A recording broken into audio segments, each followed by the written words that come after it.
Through 5 innings, Hiroki Kuroda and Jorge De La Rosa went pitch for pitch, putting up zeros on the scoreboard. Strike 3 on the outside corner. Finally, in the 6th inning, lightning struck for the Rockies, and Carlos Gonzalez ended the duel. This ball driven to right center field and deep. Got a chance. See you later. Carlos Gonzalez. How big was that? The Coors Field curse continues for the New York Yankees as the Rockies take Game 1 of the series. He's got him. And the Rockies have defeated the Yankees 2-0. Tonight, Game 2, Rockies, Yankees, next.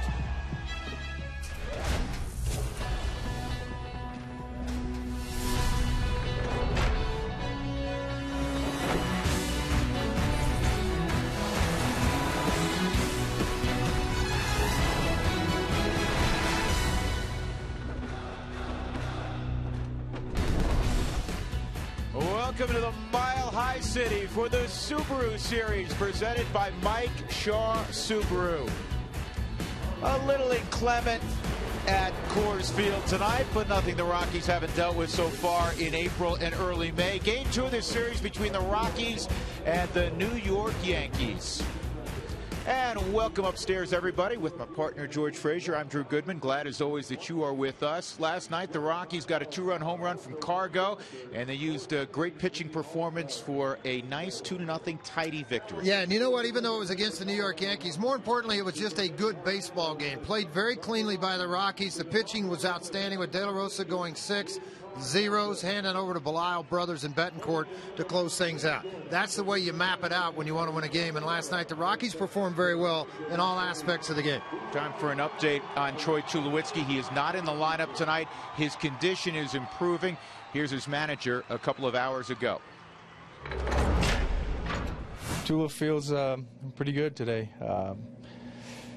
With the weather as cold as it's going to be and as wet as it's going to be, I'm probably going to keep him out again tonight. You know, it's not easy to do. We want to have that guy out there in the middle of our lineup, but it's going to be a rough night weather-wise, and so you know, I think an extra day would make sense.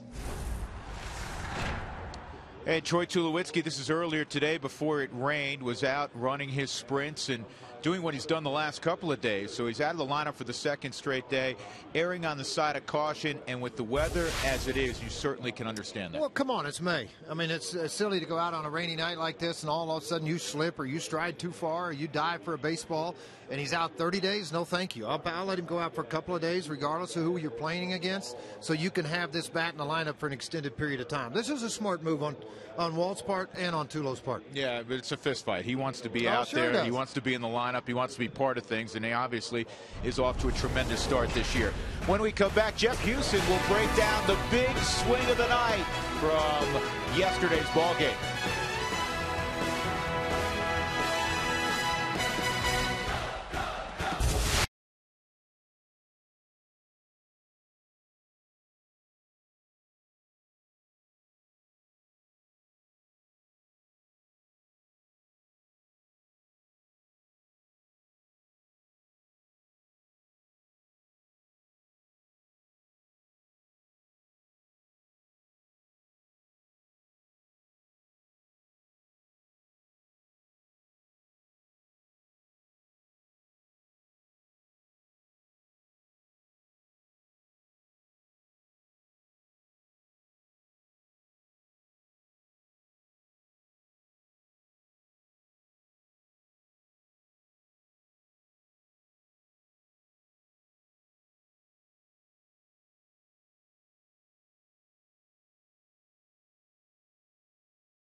running some pregame sprints to get ready.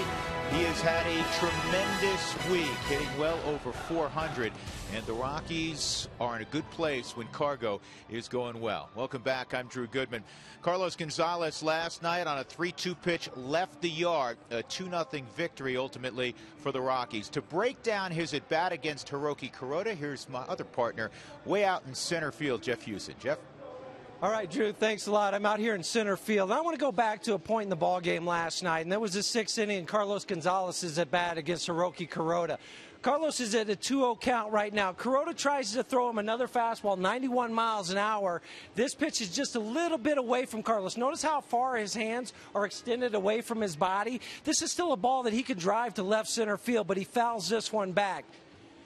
The very next pitch, it's another 90-mile-an-hour fastball to Carlos. But this time, Kuroda misses his location by about a foot. It ties up Carlos's hands. We could still see him get a hit on this, but not drive the ball out of the ballpark. That's why he fouls his back. Finally, it gets to 3-2. Notice where this pitch is for Carlos Gonzalez, though. This one is more on the sweet spot of the bat.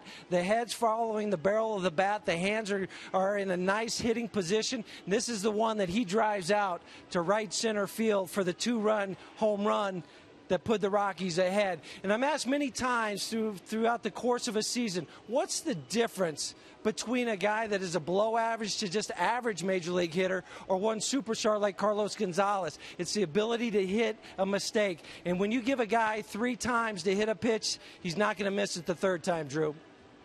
No, he generally doesn't if his name is Carlos Gonzalez. Interestingly, in the post game, Walt Weiss was asked, did he have a feeling that something good was going to happen with Carlos at the plate? He said, I always feel good when Cargo is at the plate. And well, he should. Rockies are ready to go. It's the Rockies. It's the Yankees on a cool, chilly, rainy night. Come on back to Coors Field with us.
Is brought to you by your 7 neighborhood Toyota stores. Toyota, let's go places.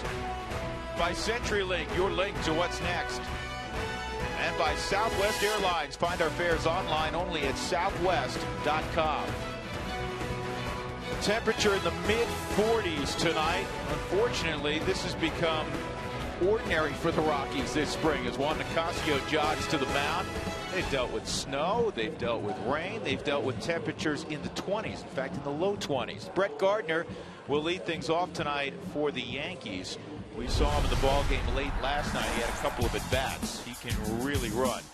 Joe Girardi's Southwest batting order beyond Gardner looks like this. Robbie Cano slides up to the 2 spot. Vernon Wells will bat 3rd. Lyle Overbay will bat 4th. And then Ichiro slides to an RBI spot. He was at the top of the lineup yesterday. Jason Nix again at short. Chris Nelson. David Phelps, the pitcher, is batting 8th. And the catcher, Austin Romine, is batting 9th. That is not a typo. And I'll tell you why in a moment. So Nicasio has completed his warm-up pitches. He is ready to go. He has a 3-0 record for Age. The ERA close to 5. He's had great run support. A lot of run support. He's used a lot of pitches to get through innings. Unfortunately, he hasn't been able to work deep into ball games, going into the 5th just 1 time.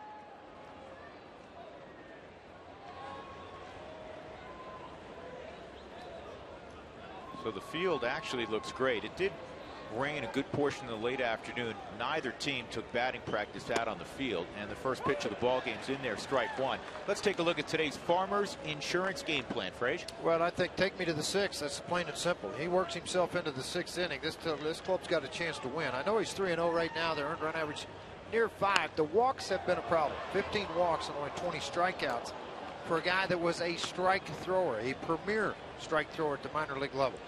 We did the graphic in his last start. When he was in the minor leagues, he averaged for most of his minor league career under 2 walks per 9 innings, which is just outstanding. Last year it crept up over 3, and this year it's in the 5 neighborhood. The fastball at 93 is wasted. It remains an 0-2 count on Gardner. So the game time temperature is 45 degrees, and what we've been told is there's a pretty good window to get this thing in till about 9 o'clock, and then after 9 o'clock the percentage in terms of chance of precipitation goes up. That fastball was up in the zone, 1-2.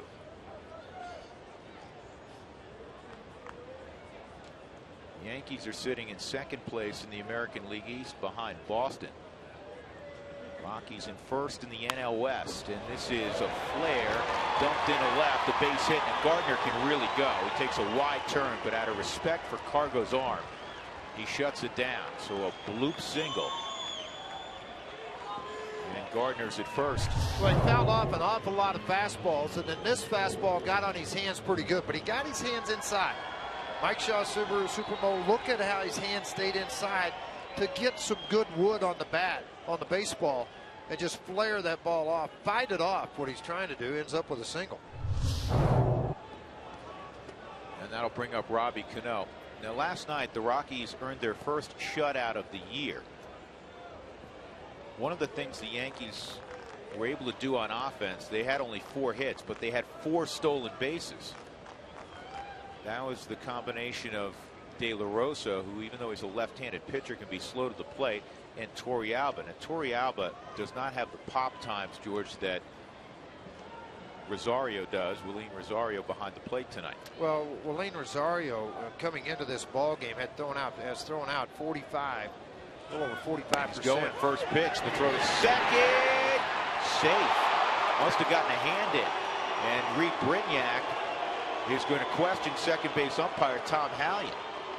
Now we'll get another look at it. I mean, that was absolutely executed perfectly by Willeen Rosario.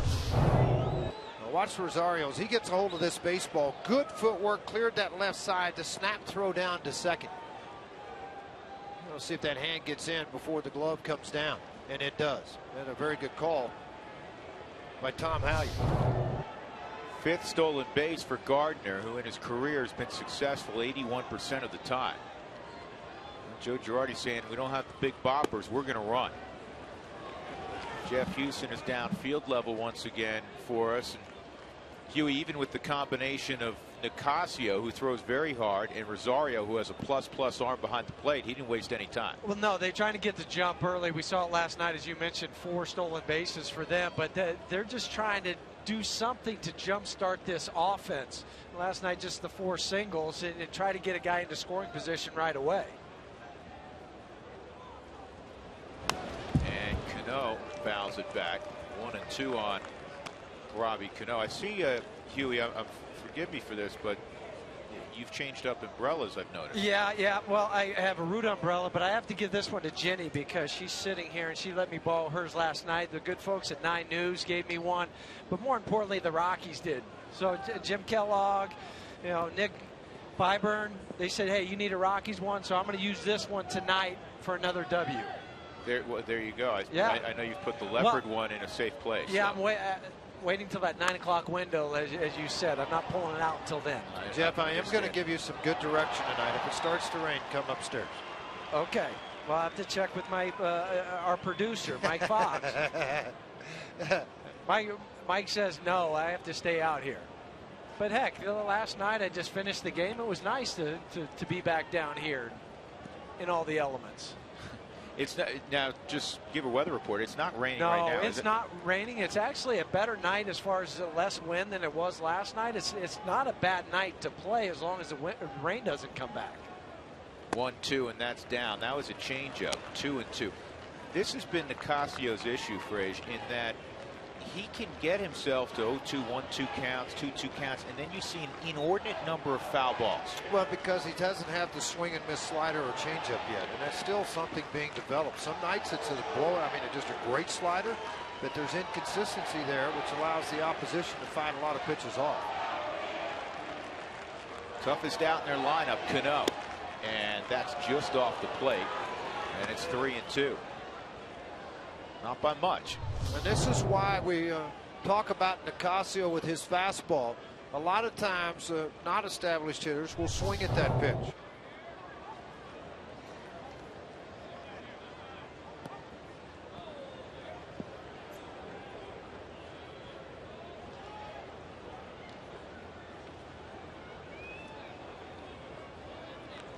And one thing Nicasio leads the National League in, and not something he should be, is most pitches thrown.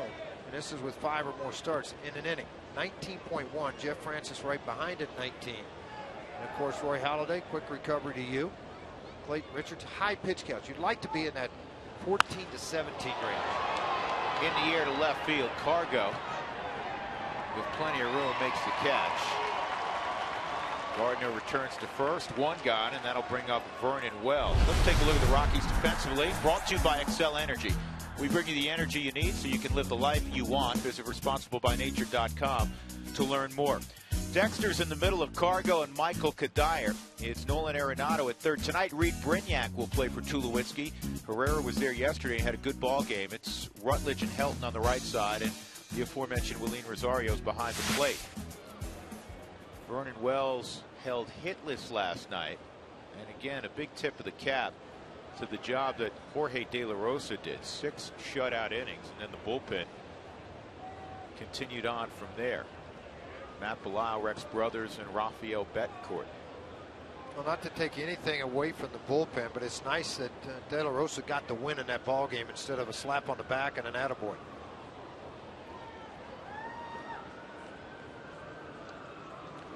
Here's Jorge. Like I always said, it's a lot more fun when you're shaking hands after a ball game. De La Rosa now 3-0 with an 0.98 earned run average versus the Yankees. Inside on Wells, ball 1 at 93. After the ball game, De La Rosa said that gave him a boost of confidence. Not that he should ever question his ability. He's got such tremendous stuff, but he had a rough outing against the Dodgers in his last appearance. He did. And when you get beat up like that, of course, the Dodgers have gotten after him at every single start. 0-14, the team is. So, he's had some difficult times with the Los Angeles Dodgers. Kuroda was good last night. Thought he threw the ball well. 7 innings, a couple of runs given up. And he had his struggles against the Rockies. He's now 2-6 lifetime. Vernon Wells took that fastball, and it's 2-1. Looks like early on he's sacrificing a few miles an hour on his fastball for better command. And to sink it a little bit, Jeff. Up here you can see on the different monitors that we have in the broadcast booth, there's some run and sink on the baseball. Gardner at second with 1 out, a single and a stolen base. Juan uses that inside move to try to keep him close. Well, it's also up to Josh Rutledge to keep him close at second as far as Reed Brignac's pulled over into the hole. So as the second baseman, you get close to the bag and you just jockey back and forth with him. And then when you think the pitch is going to be delivered, you scoot back to your normal position.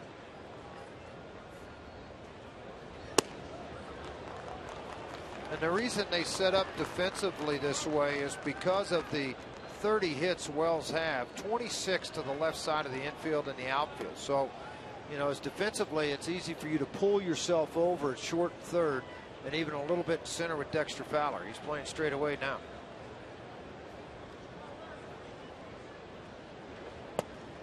And that's in there.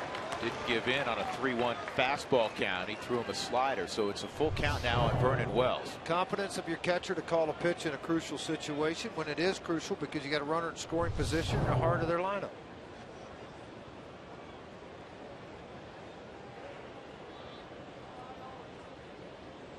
Three-two, and this ball's crushed.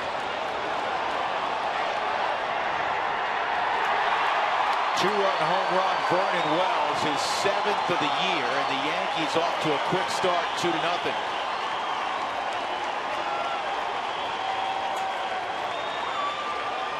And for Wells, he had been slumping, 5 for his previous 34 at the plate.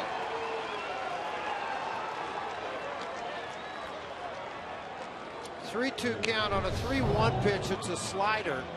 Come back, and it's a fastball that ran back to the middle of the plate. And when it ran back at 94 miles an hour, Wells, look at that front side clearance, Jeff. I mean, you can really see these guys when they pick a ball up out of the hand, and you can see that hip clear out of the way where they get their hands to a baseball at 94. They're seeing the ball pretty good. Yeah, and you can tell as soon as he made contact, he knew it because of not only the swing, but the sound. Well, Vernon Wells hit a lot of home runs in his big league career, so it's not like they are far into him. Strong man. A lot of leg drive off this backside right here. I mean, you look at that bent knee drag side, the stiff front side on this. You couldn't draw it up any better if you're wanting to teach somebody to have a powerful swing. That was good. This is 266th career home run. And the pitch count elevated as well here in this first inning. Just 3 hitters in, 21 pitches. And just one out. And on the ground to help. And a good feed, perfect feed to Juan Nicasio, 2 outs. Rockies fans, as we've been telling you this season, we want to answer your questions on air during Toyota Talk. We do Toyota Talk in the 5th inning, so here's how you involve yourself. Text Toyota, followed by your question to 720-720. First-time texters are automatic winners. You'll receive a free day pass to the Denver Zoo, courtesy of your neighborhood Toyota stores. We'll also invite you to visit the amazing animals at the Toyota Elephant Passage. Here's Ichiro with 2 outs. And he pulls his foul into the stands. You know, that's what amazes me about him. And you remember the first time we went back to Seattle and we saw him like 6-7 years ago. And he took batting practice and he hit 15 balls into the seats. When he coils, and if he's looking in, he can really turn on a baseball. A lot of people don't realize Ichiro has some pop. I was telling people you have to watch Ichiro take batting practice. Here's the 0-2, and that is a foul ball. He'll put on a show in BP.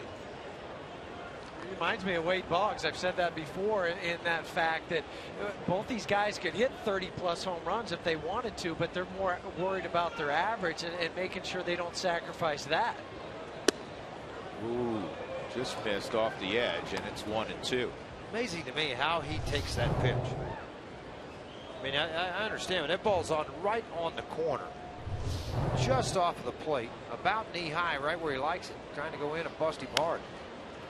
To third, you got to go in a hurry if you're Arenado, and he does. What a beautiful throw by Nolan Arenado, right on the money to get Ichiro, who may be 39, but he still runs better than about 98% of the players in this game.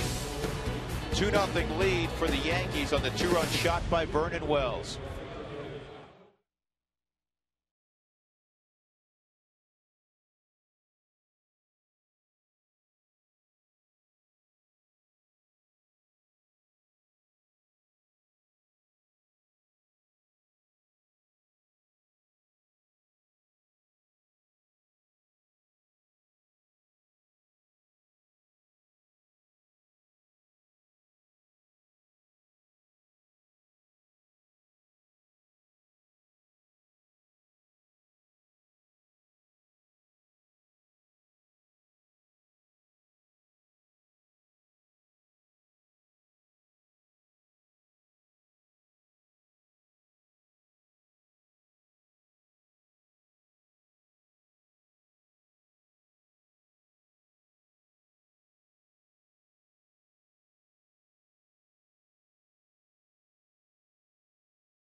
Bronx Bombers a 2-0 lead.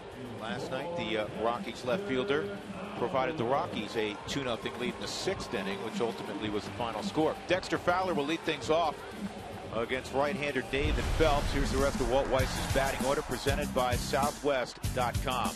Josh Rutledge has been hitting the baseball well. He'll be in the 2-hole. Then Cargo.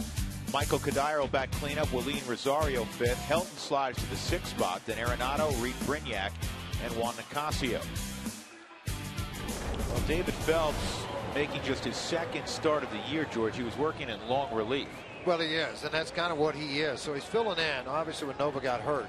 55% of the time, you're going to see the fastball. The curveball has been a swing and miss pitch for him. Now, will that work at altitude? Obviously, got to stay on top of it. The secondary pitch, curve slider, changeup very rarely used. He'll average nearly 91 with his fastball. Has done a great job at the minor league level, hoping that the Yankees are, that it will transfer to the big league level. At the minor league level, 40-15 overall in his minor league career. The big league career, 5-5 with a mid-5 ERA.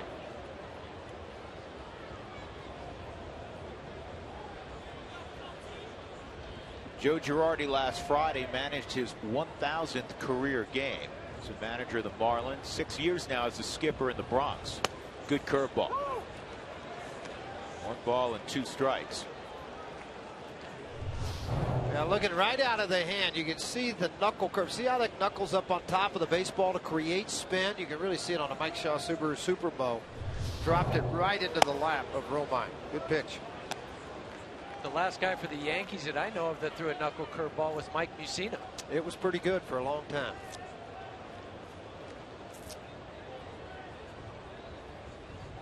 Two and two on Dex. And that is gloved by Lyle Overbay, 1 out.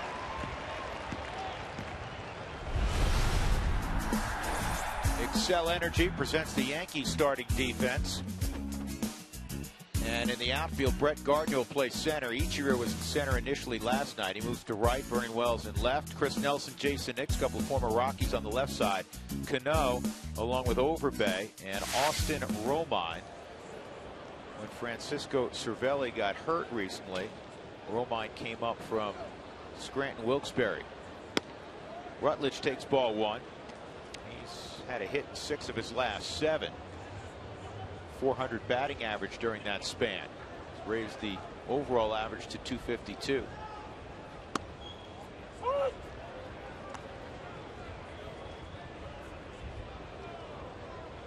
Phelps is a Notre Dame kid. Grew up in the St. Louis area.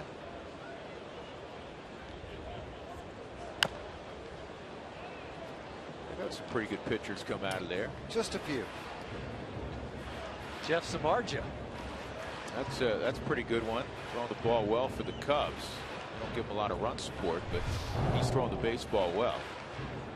Hard sinker. It's going to drive to that inner half with some late run. A lot of times hitters trying to get the head out. You're going to catch the ankle ball.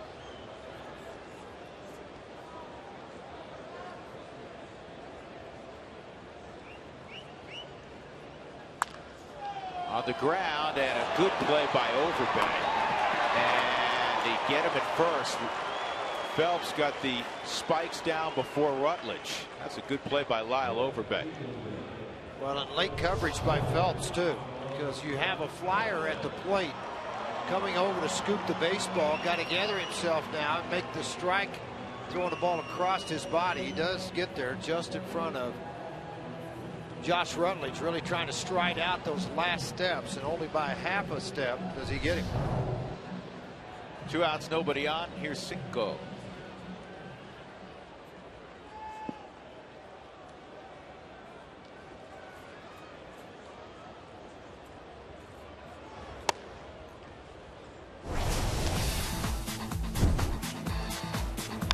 This ball driven to right center field and deep. Got a chance.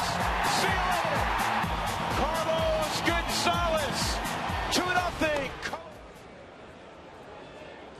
That was last night. Cargo riding a 7-game hitting streak now. Hitting .429 during that stretch. And of course, that's come after a several-day period where he was 4 for 35. Here's the 2-0, and it's outside, 3-0.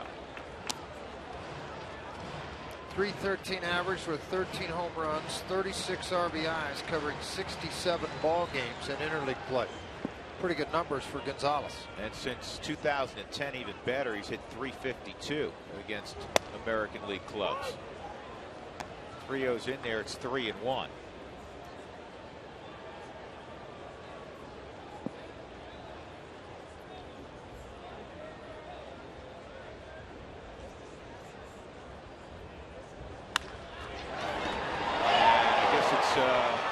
Lyle Overbay in. Two terrific plays by Overbay. And another 3-1 in the scorebook. 2-0 Yankees through 1.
Nelson and Phelps in the second inning. We'd like to welcome all our Golden West Cablevision viewers from Custer, South Dakota.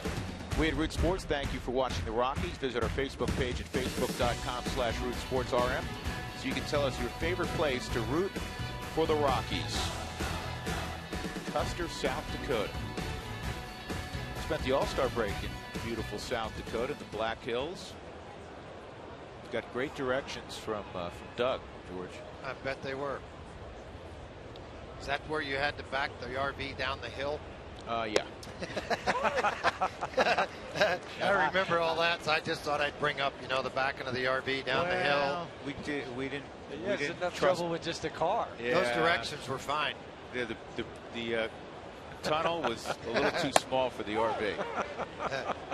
I know Did you ask about the tunnel before you got to the tunnel? There were some signs that gave its measurements. And Doug's raising his hand saying he told you the RV would not fit through the tunnel. He actually did tell me before I left. But I wanted to make sure. Doesn't fit. I'm sure those 40 cars behind you loved you. Yeah, that was my wife. My wife out there holding up traffic. I was in reverse for 40 minutes. It was not pretty. What a good vacation. I think Chevy Chase was in the last vacation of similar variety. 1-2 right now on Jason Nix. And that fastball's down at 94. 2-2.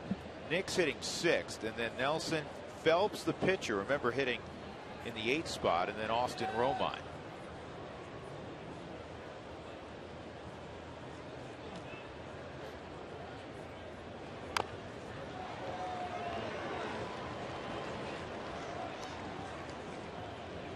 You ever been to Mount Rushmore? No, I have not. Huey, you been to Mount Rushmore? Pretty. Yes, yeah, it's very nice. Went after a season one time. Went up there early October. Been to Aberdeen. Played a little baseball there. The American Legion National Regional. Strike 3 on the inside corner. Jason Nix is dismissed. First strikeout for Nicasio. Well, likes to pound the ball to the inner half. Now, late run, but look out. And that was a good reception on the Mike Shaw Subaru Supermo. Watch how Rosario receives this baseball. And typically in the past, it would have pushed the hand out of the zone. He had rolled that over and let it take him out. But he used that thumb and the strength of the hand to lock the baseball and get a strike call. So good job of receiving it. Yeah, here's Chris Nelson at the plate. Look at Rosario behind the dish. 1-0 on Nelly, who's 0 for 10 in a Yankee uniform, and now 0 for 11. Nice play, Reed Brignac. So here comes David Phelps hitting 8th. And I asked Joe Girardi this afternoon, I said, have you done this before? He said, no, I haven't.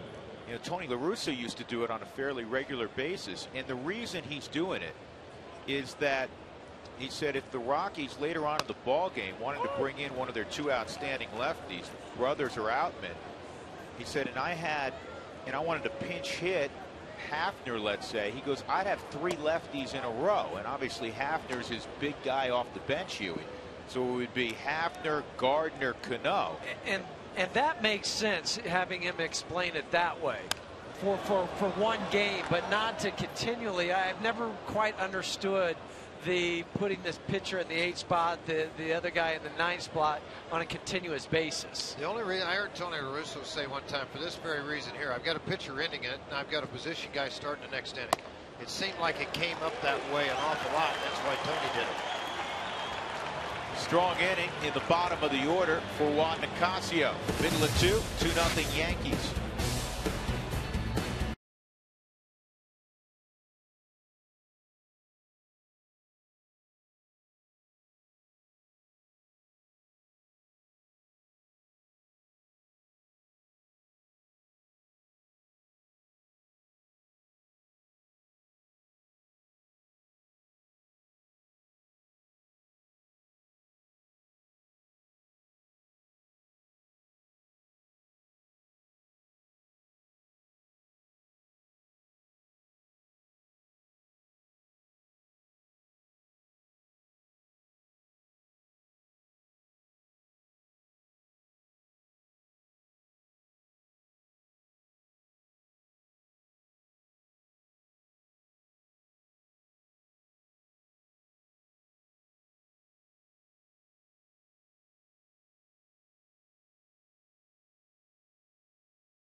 Rockies will have Kadire, Rosario, and Helt here in the second. Tonight's sideline report is brought to you by the Honey Smoked Fish Company.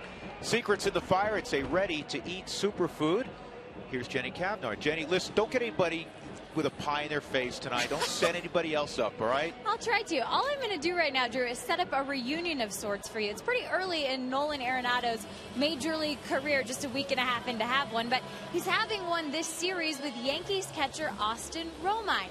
The two went to high school together back in Lake Forest at El Toro High School, and Romine was a senior when Nolan was a sophomore, but he still saw the talent. Even as a younger guy, he always played up. You know, he always played at the talent of the older guys. So, I mean, even at that young age, it was something everybody could see. You knew he was going to go to the next level, and you knew he was going to be good. I'm very happy for him. I'm happy for his family. There's no one that deserves it more. He's a hard worker, and, you know, I'm happy to see him having success. The two got to spend Monday catching up over dinner and about all of Arenado's firsts in Major League Baseball. But Romine said he is going to say a little something to him when he comes up to the plate at first. And then he added, you know, we are competitors through and through, but I don't want to mess the guy up. I'll just say one thing the first time, you know, just be nice. Understood. Speaking of being nice, Eric Decker's never talking to you again, by the way. I just heard that from the Broncos. Oh, really? Why is that? Well, you know, you had to set up, and then, you know, you kind of threw him under the bus. Well, didn't of course have to I did. identify. I didn't have to throw him under the bus. I think Orlando Franklin had him in a headlock. That's under the bus enough right there. I would think you're right. And we all know the mastermind of that situation. It was Peyton Manning. Yeah, nobody goes after Manning. What's the deal? He set it up, and didn't he get Decker just a couple weeks ago? Yeah. So why is Decker now at his beck and call? He wants the football. There you go. There you go, Drew. Funny how that works, huh? Thanks, Jenny. 2-2 on Kadire, leading things off here in the second. Michael has been outstanding, hitting .330. And he didn't get the fastball at 91. Well located away. And that's the first strikeout for 26-year-old David Phelps. Well, here's what you may have missed last night, what we're referencing. Jenny doing an interview with right tackle Orlando Franklin, and Orlando's, you know, taking his time, giving wonderful answers, and Eric Decker sneaks up behind, and they were videotaping. It was a complete setup. And there with the black sleeveless sweater and the orange shirt, Mr. Innocent, Peyton Manning. This ball's crushed right center field by Rosario, and it's going to one-hop the wall. And Willeen will have a one-out double.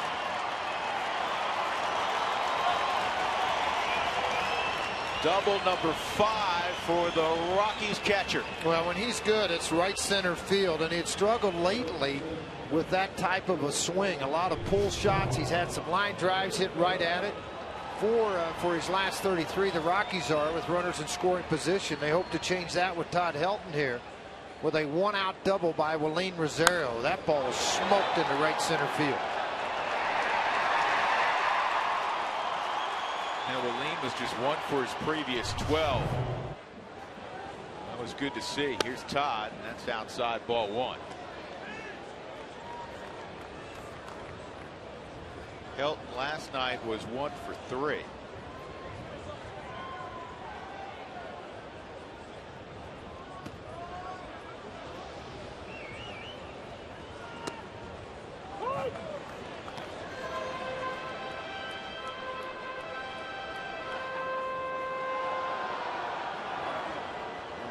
On the outer edge of the strike zone.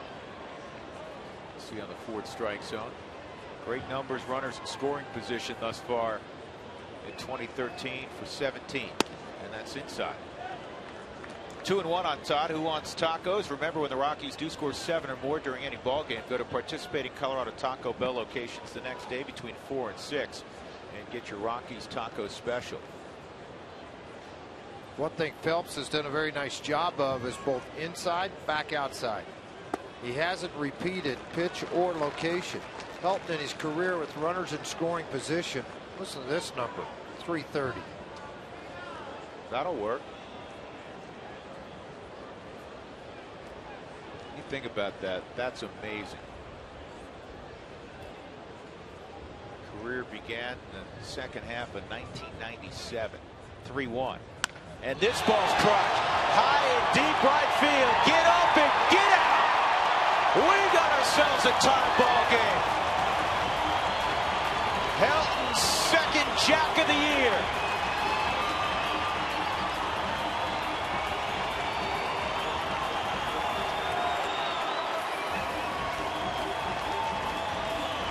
Old man's pretty good still. And you never see the excitement. He hits it like he knows he's supposed to hit him. You know, I mean, it's a few high fives, but for Todd, this is what he expects to do. He got a cutter on the inner half of the plate, right underneath his hands, front side clear, and drive the ball up about 10 rows into the seats above the auxiliary scoreboard.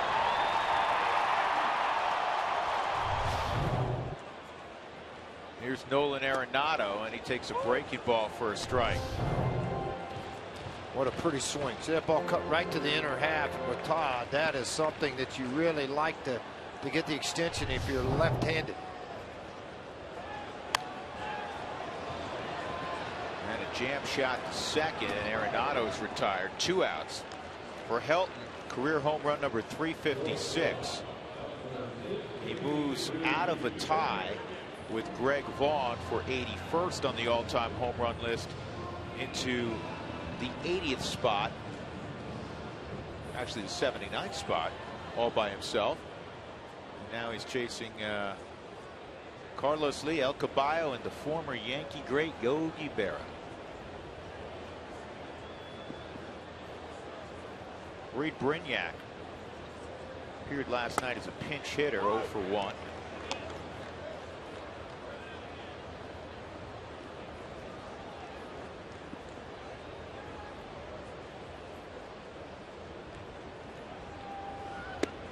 Hugh, the other thing to follow tonight at home, and we'll keep you abreast of the pitch count with Phelps.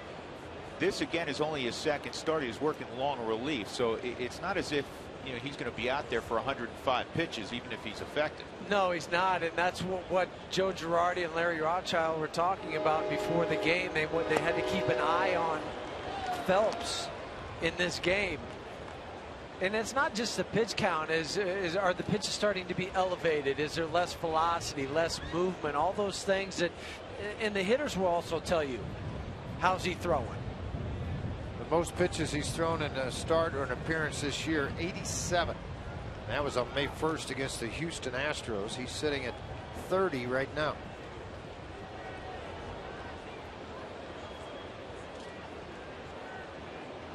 One-two on Brignac. Tried to two-seam him in, the hip side sinker, and it was too far in, 2-2. But David Phelps saying, you know what, I just gave up a bomb to a guy who got his baseball card. It was in the spokes of my bike growing up. He strikes out Brignac.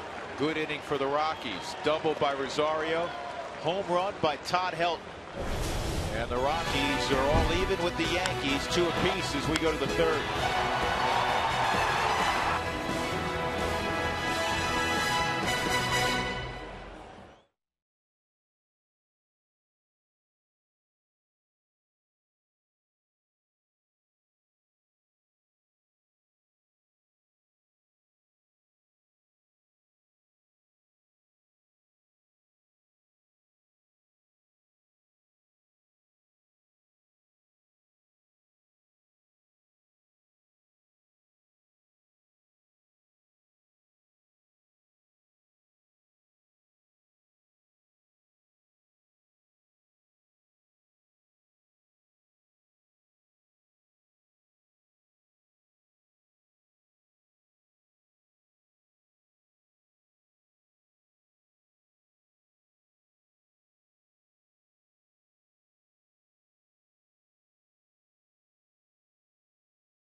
With his second home run of the year, the Rockies and Yankees are tied again at 2. Austin Romine, and then the top of the order, Brett Gardner, Robbie Cano. Here at the top of the 3rd to face Juan Nicasio.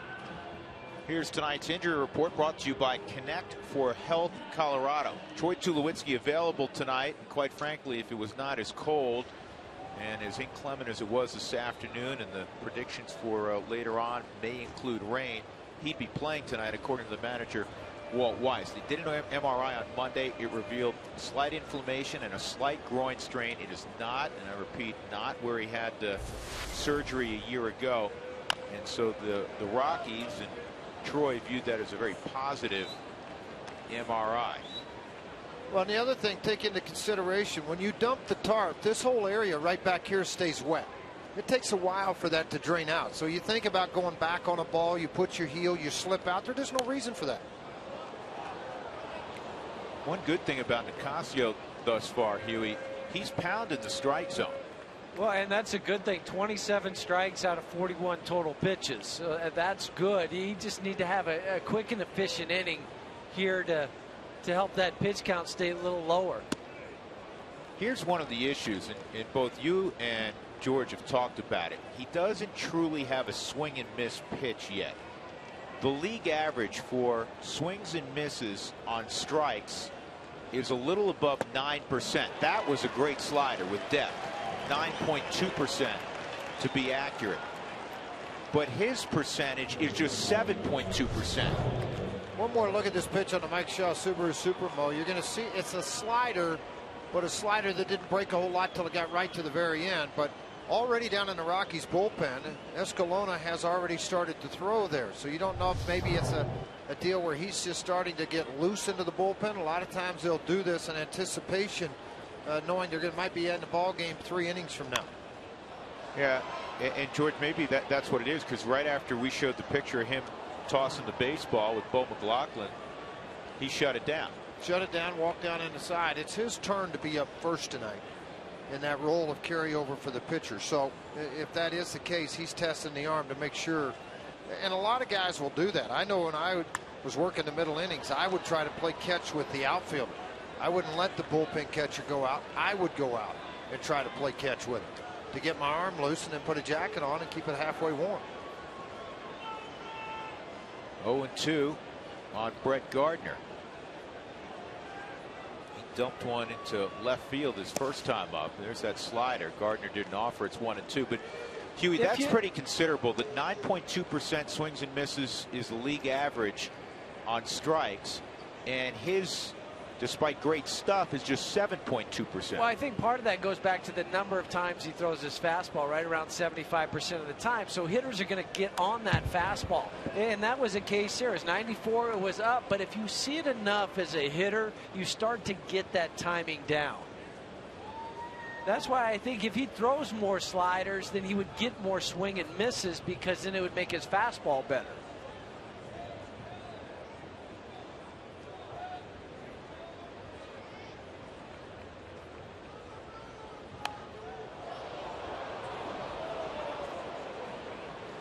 Noticed a little bit of a deal there, and this is, again, Rosario kind of taking charge, and they call it a head whack among scouts. In other words, you get out front as a pitcher with your head, and you pull it extremely hard left, which causes your shoulder to drop, and you don't stay on line. And so what he's talking about to Nicasio, stay on line with me. Don't let those shoulders rotate out.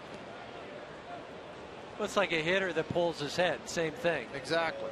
Huey, if you're at short right now and you look in and you see a fastball, you got to be cheating to your right, because he's not gotten the barrel out on a fastball yet. Right, and then you just creep your way over there.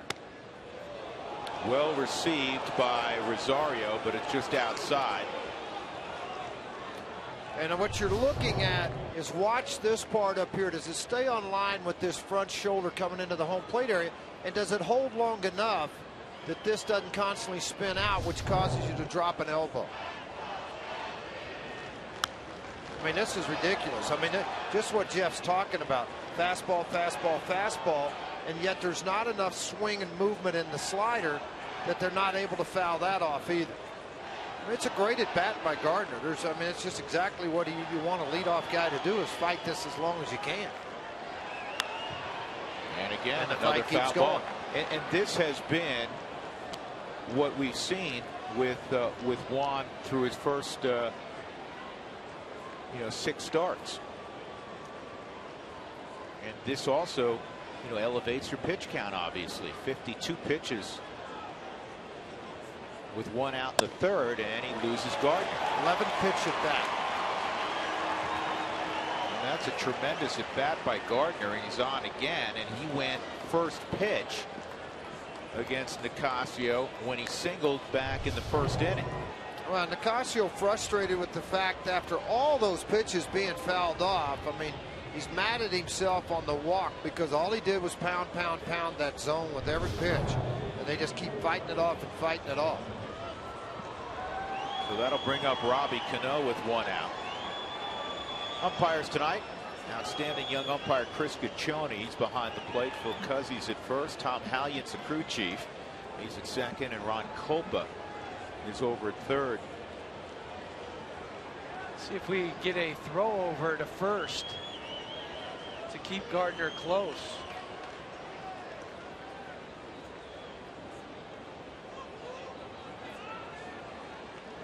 And the transition and throw from Rosario when he went the first time was outstanding. He's got to trust that arm. I mean, it is an electric arm that your feet don't have to be that quick when you possess that kind of an arm. Good pickup by Todd. Otherwise, Huey was going to have to make the play. Well, right over to my right, it might have rolled down the wall and gone even further where Gardner could get to third. What Gardner's doing, though, at first base when he takes his lead is he's getting about 6 inches or so behind the bag, so it creates a better angle for when he's going in to slide into second base where he can go on to the outside. Watch that lead. See how he dropped back from the edge of the bag about 6 inches or so, and that creates the angle you want as a runner. Well, Nicasio got it to the plate 1-1. And base stealers have a clock in their head like an infielder does, where the ball's hit to you, you know how much time you have after a while. Base stealers are the same way. That clock, if it's 1-1, there's an alarm in your head sounding and say, no, I can't go. That's just too fast.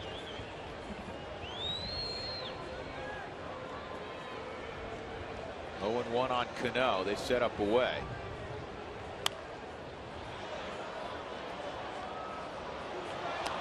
Auto glass damage. Call Safelite Auto Glass at 303-287-5000 or online at safelite.com.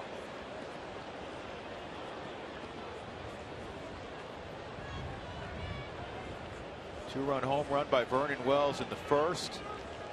And in the bottom of the second, Todd Helton with a two-run home run. One out in the third. Gardner with 5 stolen bases at first base. Here's the 0-2 to Cano. High, 1-2. This is typically a great running count. Rob Thompson's the third base coach, and all he's given Gardner, if anything, is a stop sign. Gardner's a guy who has a green light.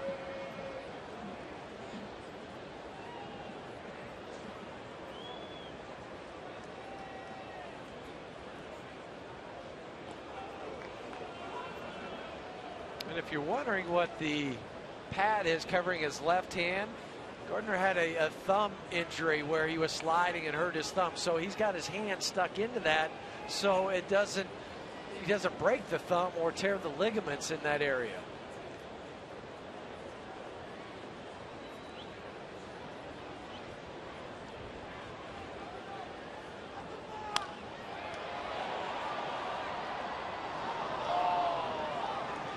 One time I'd like to keep out of how many strikes that Nicasio has thrown in this game. Did they call it? Which is 37. How many have been fouled off? I think they might have called the balk. They did. He didn't pause. You could hear, I don't know if it was Chris Gaccione or the first base umpire, Phil Cuzzi, said no stop. It was Chris who called it. You know what? You can credit that to Gardner.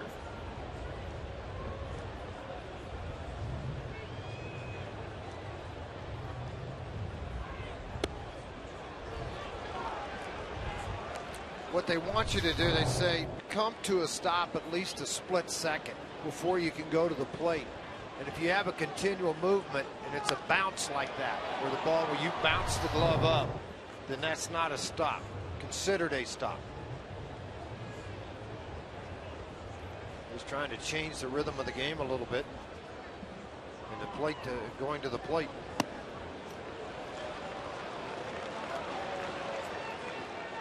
And these are the type of innings, and it's really not Juan's fault, other than the fact, I mean, they're fouling off, 9 of 11 pitches to draw walks. I mean, it's just crazy stuff that's going on with their at bats, but they become stressful innings. On the arm, on the body, there's no quick 1-2 pitch outs. Well, his next pitch will be his 60th, and again, we showed you earlier he's averaging more than 19 pitches per inning, and he's above that in this game. And that's one hopper to Brignac. He'll throw out Cano, Gardner cross, so with 2 outs he's at third base, and that will bring up Vernon Wells once again. The newly renovated warning track offers a unique view of the ball game and a great party package that includes food and soft drinks. So make sure you come out. You can see it right next to the Rockies bullpen. You've got the auxiliary scoreboard. You've got Kadire in front of you some nights. You've got EY in front of you. It's a great area to bring your company and sit back, entertain, and watch a Rockies ball game. 303 Rockies for more information. Sharply hit it. Brignac, he gloves it and throws to first.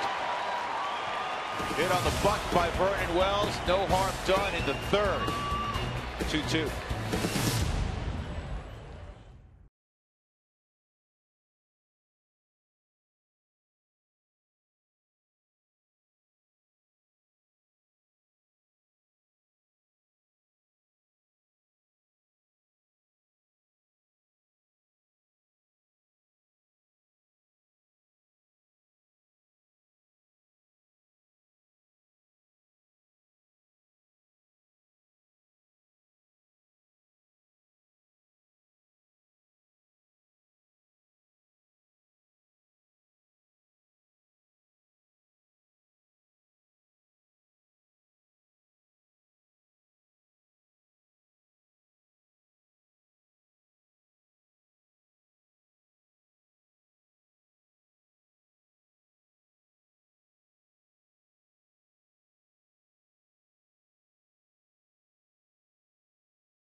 Houston and Jenny Kavner. I'm Drew Goodman. We go to the bottom of the third inning. Juan Nicasio and then Dexter Fowler and Josh Rutledge against David Phelps.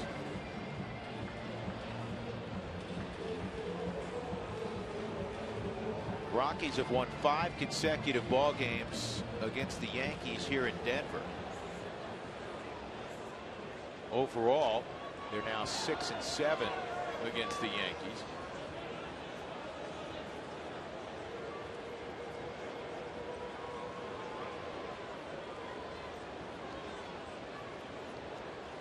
Huey, the weather's holding out, huh? So far, so good. I don't want to. I don't want to jinx it, though. Yeah, okay. Exactly. I knew I'd say that. And yeah, and then we have shots of dark clouds as you're moving undercover. in our direction, right? Here's the 0-1 on Nicasio off the plate, 1-1. The wind is starting to pick up. All right, forget I said kind of anything. swirling a little bit, Jeff. Not as much as it was last night.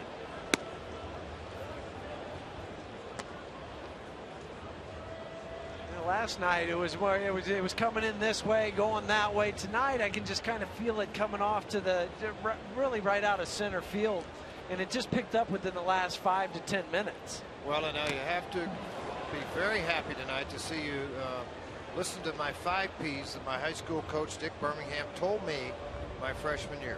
Gloves and a warm coat. Yes. And don't forget the umbrella. The umbrella. Right. A bigger one tonight. Yeah.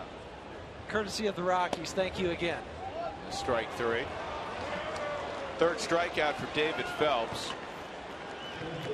Prior preparation prevents poor performance or cold tootsies. For anything. I don't know why that stuck in my head, but it sure did. The time I was 14 on. It's a good saying, though. That is. I ran it on one of the boys last night. George, you'd be proud of me. Which one? Jacob. Okay. Dexter Fowler hit a ground ball to first in his first look at David Phelps.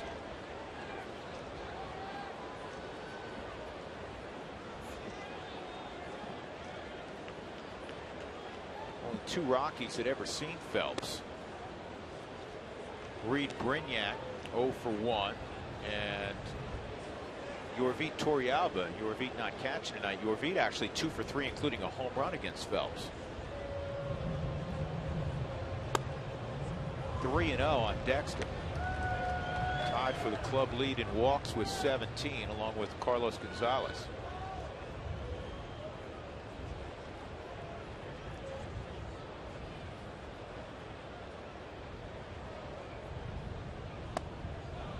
And a 4-pitch walk to Fowler. The Rockies get some speed of their own aboard, and that'll bring up Josh Rutledge.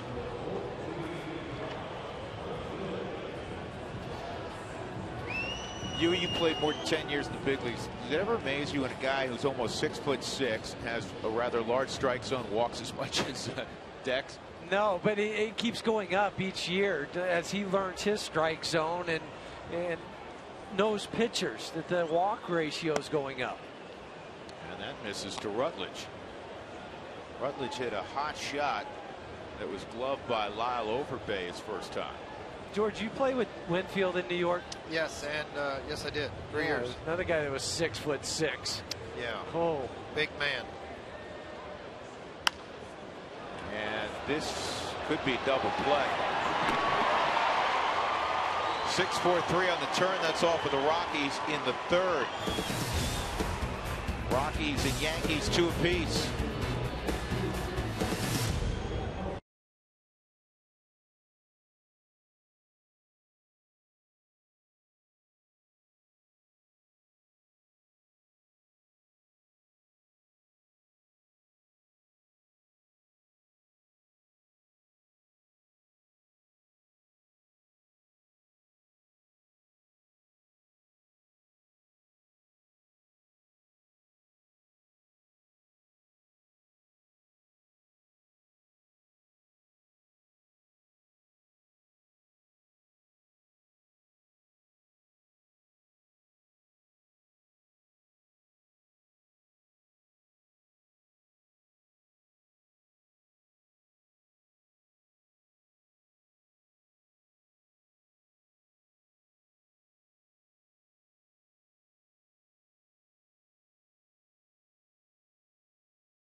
Bay, and then Ichiro and Jason Nix to face Juan Nicasio.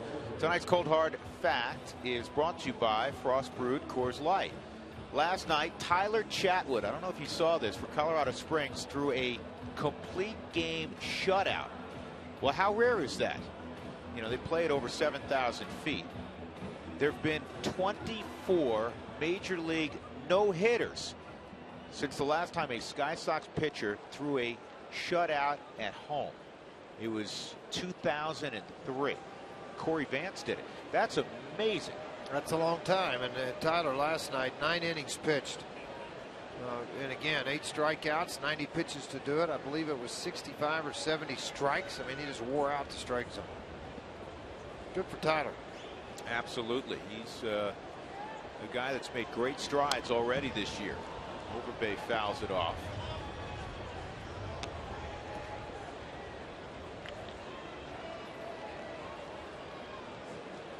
You know, threw a good ball game again last night. George down in Asheville. Former #1 of the Rockies, Eddie Butler, 6 innings, shutout baseball. He did walk 5, but he allowed only 1 hit. A lot of ground ball outs too. Keeps the ball down on the ground. Got terrific movement on his fastball. David Dahl hurt 2 nights ago, pulled a hamstring, so he's going to be out for a little while. The AA affiliate won in extra innings today, 5-4. AAA ball club lost 8-6 to Iowa.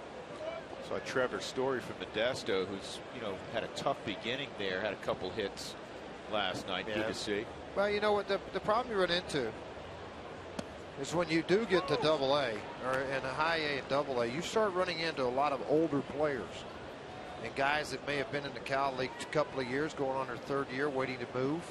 Some high draft picks that you're facing, guys that can pitch a little bit. This ball's line foul. An example of that today. Group started for Arkansas. He was in AA Texas League in 2008, 5 years ago, with the Rockies organization, Justin Gruby. And you know, here's a guy 31 years old. He struck out 8 today in the game in Tulsa. Now, he can pick on some young hitters. Been around a long time.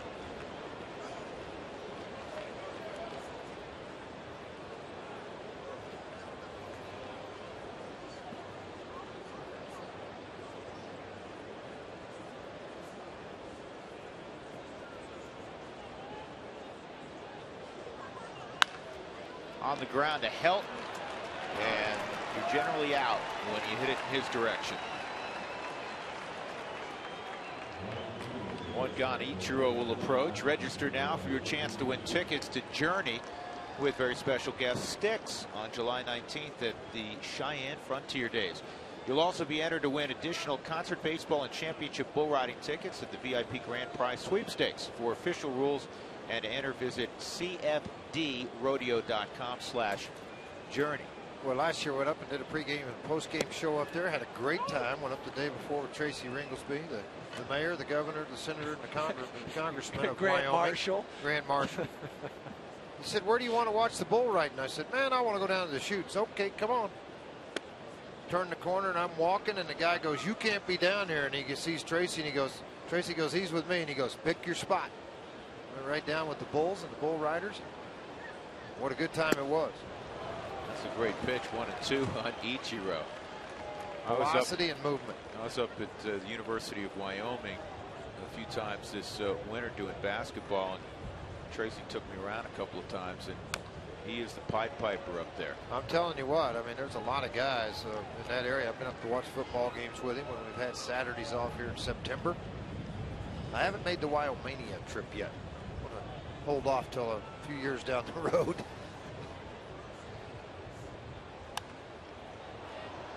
That's an annual trip of baseball people that a busload that comes in and goes up and watches a little Wyoming football and basketball with Mr. Ringlesby, the Hall of Famer.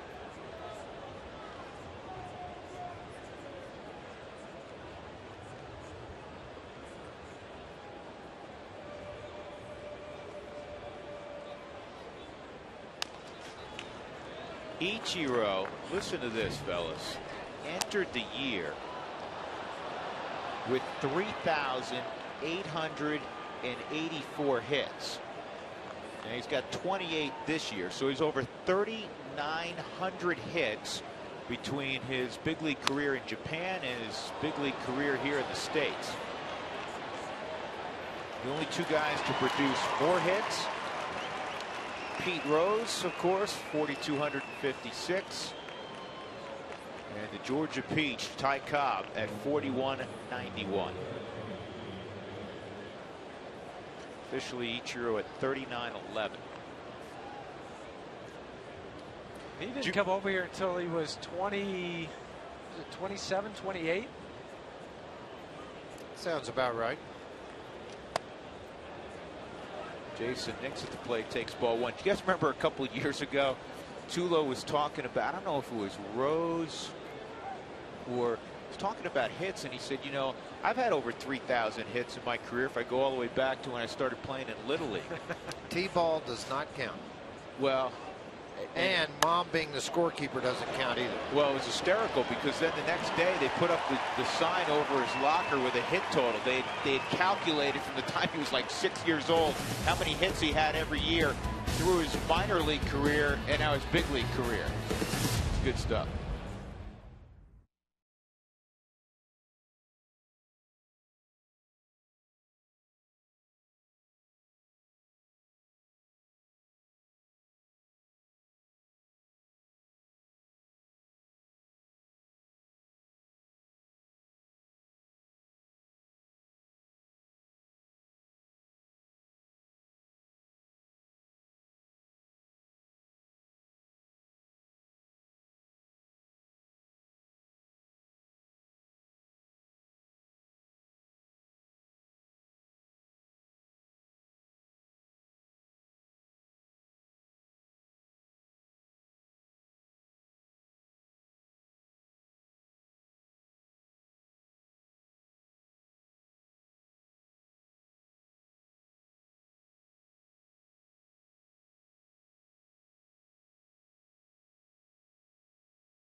First inning with a man aboard. Vernon Wells at the plate against Juan Nicasio. 3-2 pitch, and he barreled a fastball. Nicasio didn't bear look. He went over the left field wall. 2-0 Yankees. But in the bottom of the second, the Rockies would get even. Todd Helton with a man on. And he hit it over the auxiliary scoreboard in right. His second home run of the year. Career home run number 356.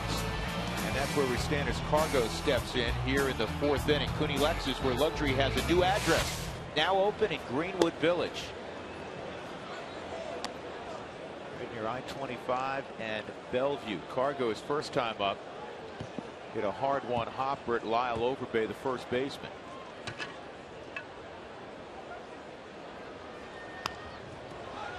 And that's got a lot of English on it. Chris Nelson with a good throw. Caught it and realistically did the right thing, Jeff. You being an infielder would probably agree that he came in and caught it with the glove, not the bare hand. Especially after it comes off the bat the way it did, off the cupped end of a bat, so it has some more English on it. So get around and get it in your glove so then it sits there. So when you make the transfer, you can get a better grip on the ball and in one motion make a stronger throw. It's a good play by Nelly. Here's Kadire. He struck out his first time. And Michael takes ball one. He's hit 13 of his last 14 to the tune of a 327 average. And his splits are great. Against right-handed pitching, he's hitting 333 coming in. Against lefties, 323.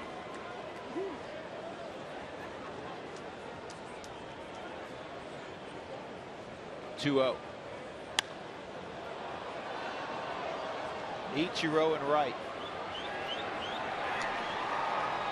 Huey put his hands out to the side for a second. That was after he caught the baseball. The transition. He put his hands out to the side for half a second. I thought he didn't see it. Well, there isn't that time in the night right now where you lose it when it goes up because the lights, and then he saw it at the last moment. And that was on the transfer. It was as he had already secured the ball. But I was watching that fly ball the whole way too, and I lost it just for a brief second. That's okay. You don't have to catch it. Yeah, that's a good. Yeah, I don't have to worry about it. As long as it's not coming over here and gonna hit. You'll see that one real well. Yeah. You'll be bailing from the camera well. Most people in the front row won't realize how bad you want to sit with them. Yeah, Willeen unloaded a double to right center his last time and came home on the Helton 2-run home run. 1-1 on Rosario. 7 home runs, 19 driven in. He's got the average to 306.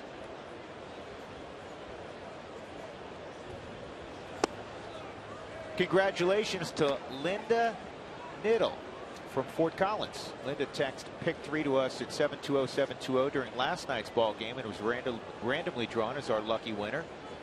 Look for your chance to enter, and don't forget to play pick 3 for the Colorado Lottery with daily drawings. You're all right, Huey. Thank you. It's about 100 yards from you. I saw that one. Okay. I'm just trying to help out. I appreciate it. I'll take all the help I can get.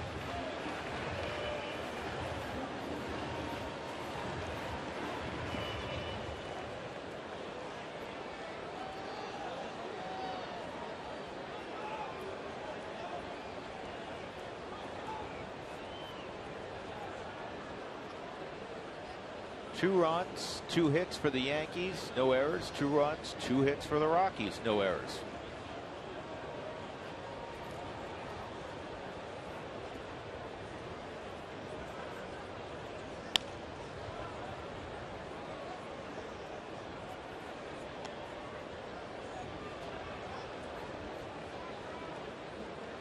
Everybody whiffed. Did somebody finally pick up that baseball? Yep. 4th or 5th man down, snatched it. Hat got by missed. the hat. The bare hands got it.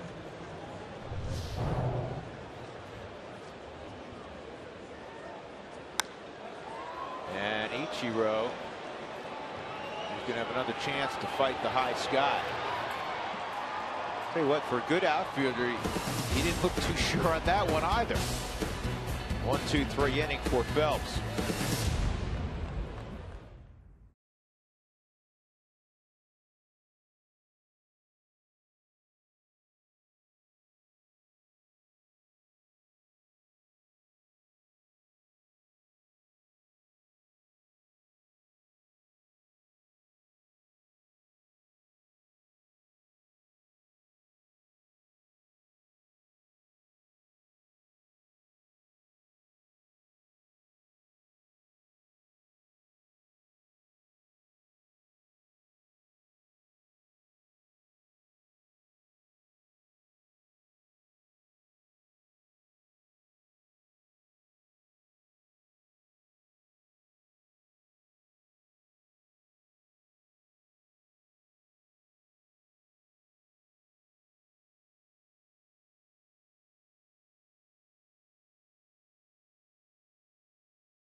With Walt Weiss, as we do in home games. And Walt, I'll tell you what, so far that number 17, he doesn't look 39, does he? No, he's taking some good swings. You know, you put a good swing on that ball. It looked like it was down and in, and that's his happy zone, and he can still hit the ball out of the park. Right out of the first inning, Nicasio settled in. Walton, you're starting to see what you like. Down, good zone, fastball, strikes. Yeah, exactly. Labored a little bit through the first, but settled in nicely and is commanding the strike zone and using all 3 of his pitches. So it's a good sign for Juan. You know, going back to Cargo last night, when he defines his strike zone, I love what you said after the game. You said, hey, I always have a good feeling when he's at the plate. And I know, you know, he hit it off the end of the bat last time up, but that is a nice guy to have hitting third for you. Yeah, he's a guy that can change the game every time he steps into the box. So you know, he's marvelous talent, and yeah, absolutely. I love watching Cargo stepping in that box. It always gives you a good feeling. All right, we'll go get after your old teammate Girardi. All right, thanks, guys. All right, thanks, Walt. We appreciate it. So Juan Nicasio ready to go in the 5th inning. Chris Nelson, David Phelps, and Austin Romine. And Huey, because of the 1, 2, 3, 4th inning, he has an opportunity here at the bottom of the lineup to make it another quick inning. You know, at the start of the day, and it hasn't changed because they're 0 for 3 collectively, 7, 8, 9 in the Yankees lineup does not have a hit this year. Of course, Nelson has hits in the National League, but Phelps, a pitcher, and Austin Romine had been up for very long. Well, and that's a good thing for Juan to get through this inning, give himself a chance to maybe sneak a W out of all of this, but also keep his club right where it is right now. I mean, that's what you want as a pitcher, to go out there and say, okay, it's 2-2, top of the 5th, and I'm working at the bottom of the Yankees lineup. And his pitch count setting at 79 too. The last thing you do want to get extended here is if you can have a decent inning, quick inning, you buy yourself maybe another one before you got to go down to that bullpen. He will hit 4th next inning, so it opens the door for the bullpen to enter and obviously use the pinch hitter if need be. And Nelly hits it on the ground to second. Rutledge pulls it to his chest, 1 out. So our Toyota talk inning. And the first question of the evening, when will Tulowitzki be back for the Rockies? There was a good chance he was going to come back tonight, but because of the rain and the cold temperature, Walt Weiss decided he's going to wait a day. Now, you may see Tulo tonight. He is available to swing the bat. So, you know, it's a day-to-day thing. Hopefully it's tomorrow. David Phelps struck out his first time up, which was his first career at bat. Well, all the umpires now, they want to know if you use National League, American League umpires. They're all under one umbrella. There's no American League or National League anymore. They umpire in both leagues now. So that's not really even a part of the equation anymore. 2-1 on Phelps.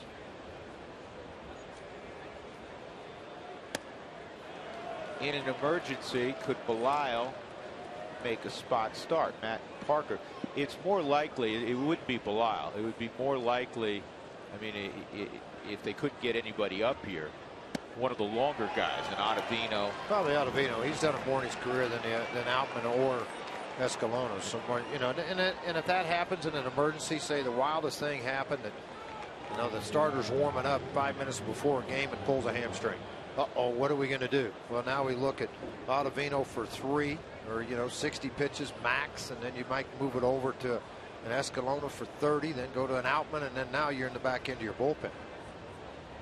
Austin Romine, and the sliders off the plate. Past or present, who would you compare Arenado to? Tommy wants to know. Well, it's really early, in fairness to the kid, before you start throwing out, you know, all kinds of big names. But Jeff, you know, potential could be a dirty word sometimes in sports, but he has a tremendous ceiling. He does, and that's where I just like to let Nolan be Nolan. And that's the hardest thing to do in this game, is because we always are comparing guys to previous years and eras, and numbers are such a big thing. But let Nolan just become Nolan, and however good that is, and he's showing off here in the first week, it's pretty good. 1-2, and I think just beneath the knees. I think last year Nolan tried to be more than Nolan and wanted to get to the big league so bad because he have all the headlines that have been written throughout the fall and winter, going into spring training. Great pitch, great depth on that slider. That was a swing and miss slider. A 1, 2, 3, 5th inning, 5 punch outs for Nicasio. He's retired 8 in a row.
hands off as we check our Coors Light freeze cam.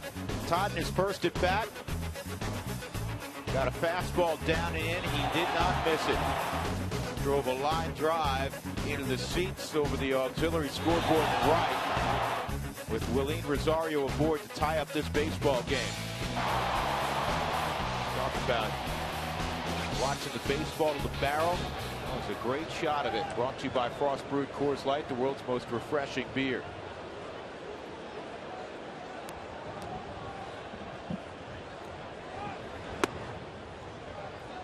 Phelps' pitch count at 55. 87 had been the high against Houston on May 1st, so I mean, there's a little bit of leeway there. He's got some early outs. Well, he had a quick inning in the fourth.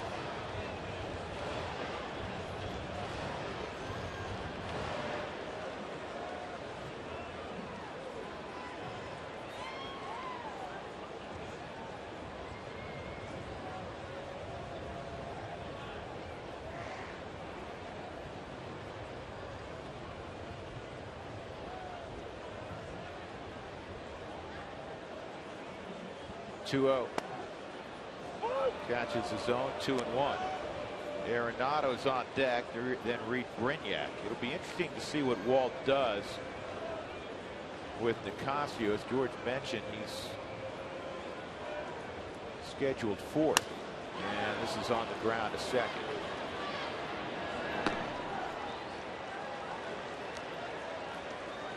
Time to ask our AT&T trivia question. George Karl, and congratulations to the veteran coach. George named the NBA Coach of the Year today. Who are the two Rockies managers to win the National League Manager of the Year award?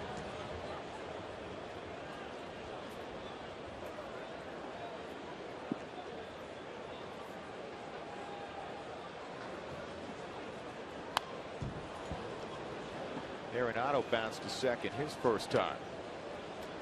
So how about this? Nolan Arenado is a little more than 8 games into his major league career. He's got 3 home runs, 8 RBIs, or 1 more home run and 1 fewer RBI than Josh Hamilton. Making a heck of a lot less money. Yes.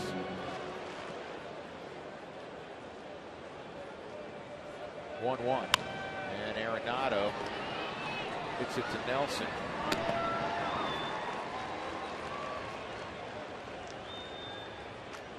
Two gone. Reed Brignac will come up. Tune in Friday after the ball game for Rockies Real Time. This week, go behind closed doors at Coors Field and see how Jeff Francis prepares for each one of his starts. And we'll also go to the diner with my partner George Frazier. He'll talk shop. Talk about his favorite diner foods. Jeff Francis will laugh at him quite a bit. We'll sit and talk about a lot of things. Kids, lives, getting drafted. That's Rockies Real Time Friday after the game, right here on Root Sports. Did they have enough butter for you? Oh, yeah, they always do. Did they? I'm there every single morning. I know you are. Between 7:30 and 8:15, you can count on it. And a lot of baseball gets discussed in there. Brignac takes a strike. It's 1-1. George is the only person I know. You go to a diner and they hand you, pancakes, eggs over easy, and a plate of butter. And George, as he's looking at the butter, says, "Can you bring me more?" That's right. More pancakes, sir? No. More eggs? No. And more I butter. want real butter too. Well, Huey, right now you have to give Phelps his props, his second start this year. And he's gotten a number of ground balls, and other than the pitch Helton hit out, he's kept the Rockies off balance. They have 2 knocks. Yeah, Joe Girardi couldn't ask for anything better from a guy that's just making his second start this year, filling in for Nova, who's been hurt, going out there and pitching pretty well. Wells Fargo customers get your 2-for-1 Rockies club level seats today by going to wellsfargo.com/Rockies. Wells Fargo Bank, member FDIC.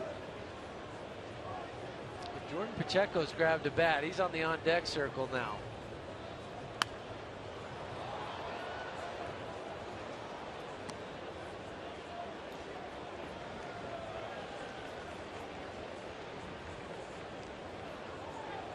imagine if he doesn't hit, then they would probably make a double switch and put Herrera in. That would make sense because you want to get length out of Escalona. And now Outman's up, so if it's Outman, whoever it is, whether it's Escalona or Outman, you want to get some length. Nicasio gave up the 2-run home run in the first, and after that he was very good. Much better outing, no question. And now a full count on Brignac.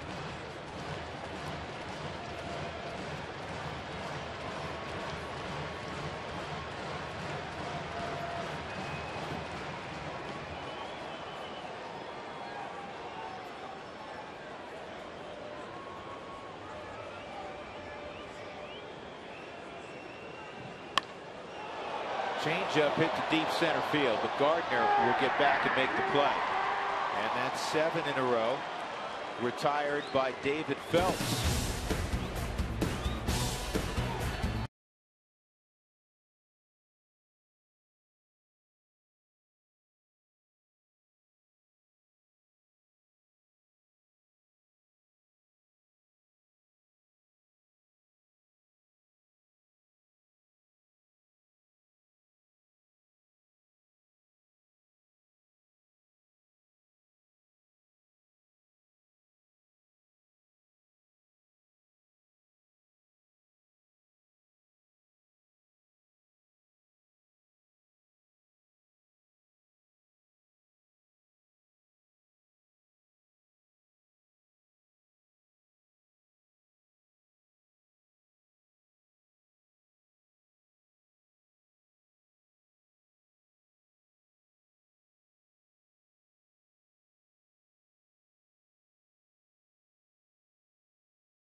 Rockies as we head to the top of the 6th. Robinson Cano due up this inning for the Yankees. In fact, one of the more recognizable names with so many players on the disabled list for New York.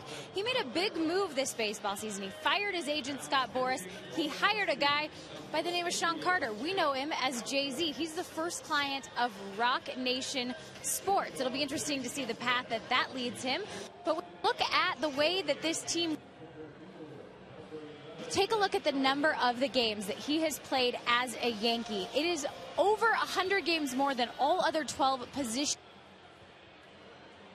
The veteran that he is on the field. And, of course, when he takes a look around, he sees a lot of youth. It's different because you get used to like play with Jeter, Aaron, those big shoes, you're not gonna feed on. So, but I mean, at the same time, we have fun. I mean, the great thing that we are guys that really wants to win and guys that love this game and guys that come here to play every single game.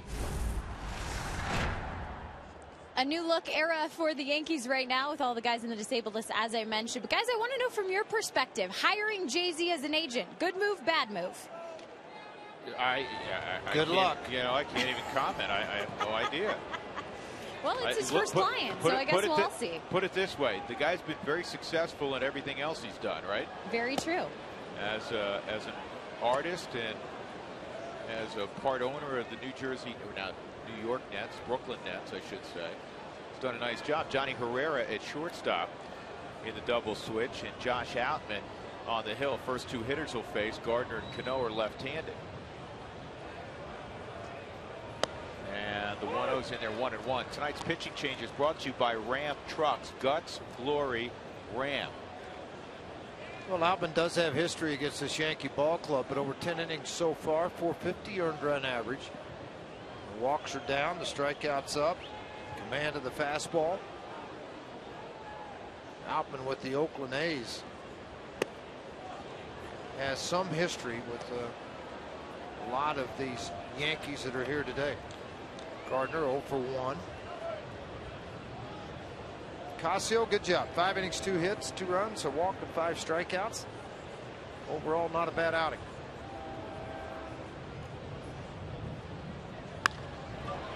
Pretty well struck, and Dexter's going to outrun the baseball. Positioned defensively to start the at-bat, pitch to the defense, and then able to make that play. Watch where Dexter set up, somewhat shallow, more than he typically is, but if you do that straight line, he's obviously in left center, which allowed him to get a jump on the baseball and make it look pretty easy. Glide over and make the play to get Gardner. Robbie Cano 0 for 6 so far in the series. Juan Nicasio goes 5 innings, 91 pitches, a couple of runs, just 2 hits, 1 walk, 5 punch-outs. Turned into a good performance. Again, you'd still like the pitch count, George, to be down a little bit lower. Absolutely, you would. But you got to be halfway excited for it. I mean, you're not bailing after 4 innings with 95.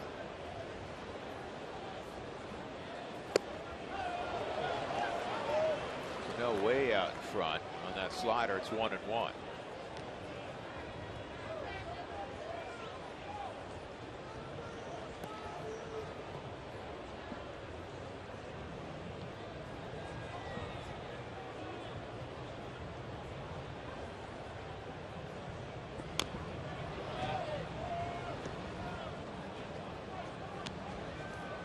Since interleague play began in '97, the Yankees have the best record of any team in interleague play.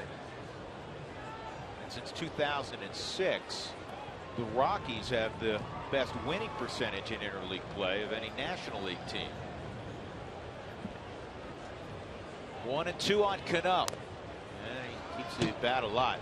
The Yankees are 172 and 114. .60 win percentage. The Angels have won 57.5% of their games in interleague play. Then Boston, then the White Sox, then Minnesota. You say, where are all the National League teams? Well, the National League hasn't won the season series against the American League since 2003.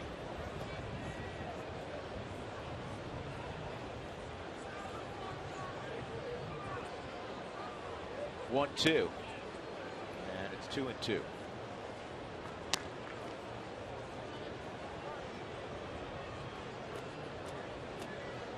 Last year, the American League was 32 games above 500 against the NL. 2 years ago, it was 10 games.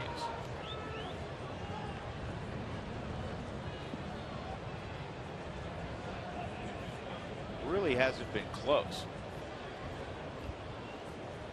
Swung on and missed. Outman strikes out Robbie Cano.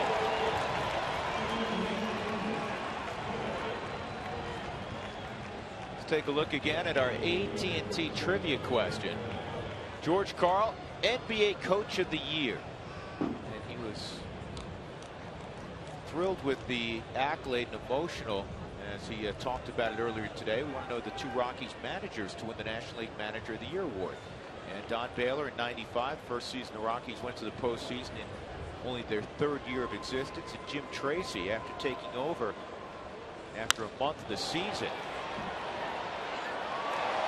And he gets past Fowler, and Vernon Wells will go to second. That'll be a base hit and an error on Dexter. I think Dexter initially, Jeff, thought he may be able to catch it in the air. Yeah, and then that's what he was starting to do. And then when he came in, he saw that he wasn't going to be able to do it with the wet grass. It just skidded past him. He tried to block it, and it caught some grass and just skipped on him quicker than he thought it was going to. First error of the season on Dexter. You got a bear down here. This is one of those old-fashioned pitcher's duels. We saw it last night where you get a runner to second. It's high drama. Huge drama. Runs have been scored early. Hits were early. Lyle Overbay 0 for 2.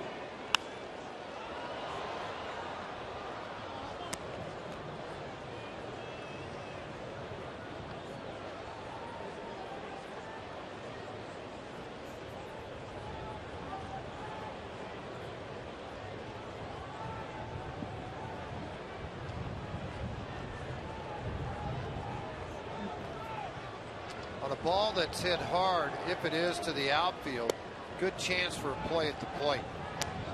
First 10,000 on May 21st, you're going to receive a coupon good for a Hebrew National hot dog. That's right. Get your tickets now. The Diamondbacks will be in town May 21st. 303 Rockies or Rockies.com.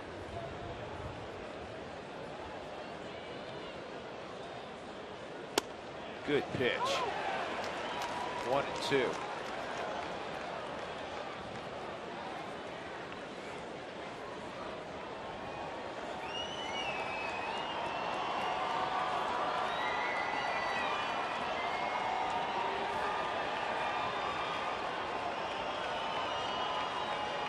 Like this meeting here too. Just make sure that both guys are on the same page on what pitch they want to throw.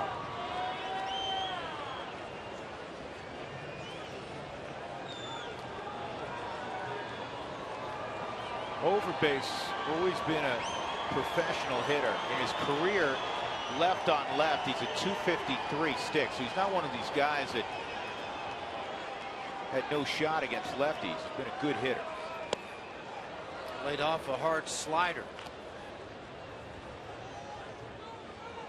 It's just beneath the Ford strike zone. 2-2.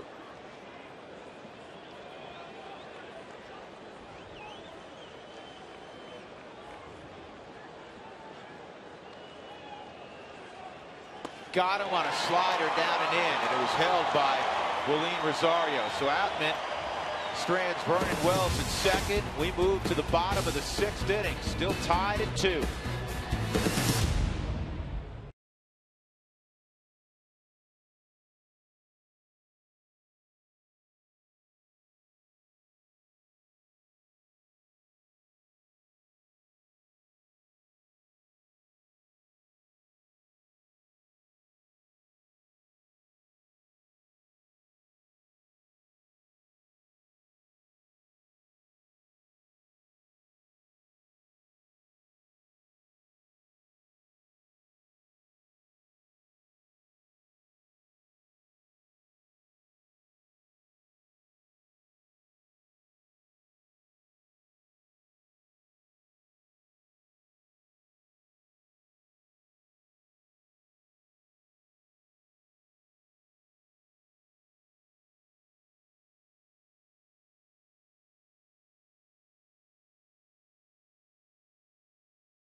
Explorer, go.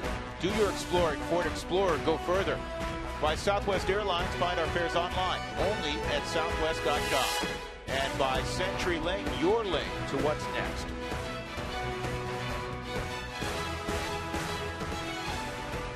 Rockies and Yankees tied at 2 as we go to the bottom of the 6th inning. Drew Goodman, George Frazier, Jeff Houston, Jenny Cavnar, and our entire Root Sports crew. Chilly night, game time temperature 45 degrees. It's dropped a couple of degrees to 43. Huey, is it sprinkling a little bit, or am I seeing something? No, it is, but it's not as hard as last night, but I do have the umbrella out just to make sure I don't get soaked to start with. That's a good idea, Jeff. Thank you. Johnny Herrera's first at bat came in last inning in a double switch. Better idea might be to come to the booth before it hits again. No, I like where I am. I got a bigger umbrella tonight. See, right. I'm set. 1-1 on Herrera. It'll be Herrera, Fowler, Rutledge. Rockies have not seen a base runner since Fowler walked in the 3rd inning. That's on the outside corner.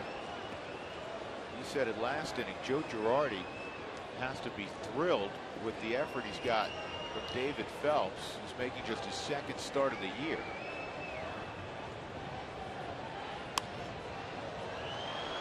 No action in their bullpen whatsoever.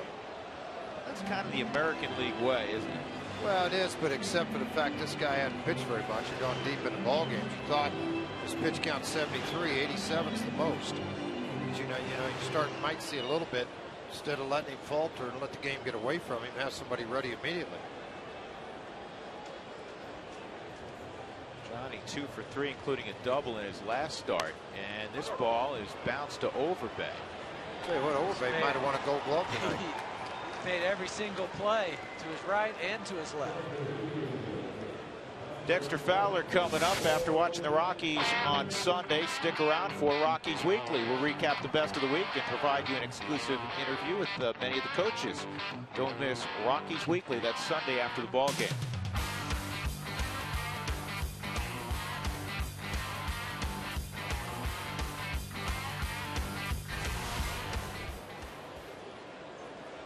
While we have a moment, we wish Jay Happ all the best. What a scary moment last night when he was hit by a line drive.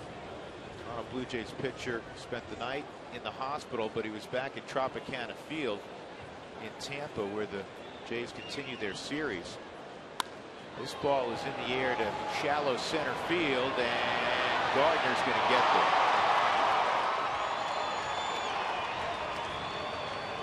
Great speed pays off. Happ suffered a skull fracture behind his ear.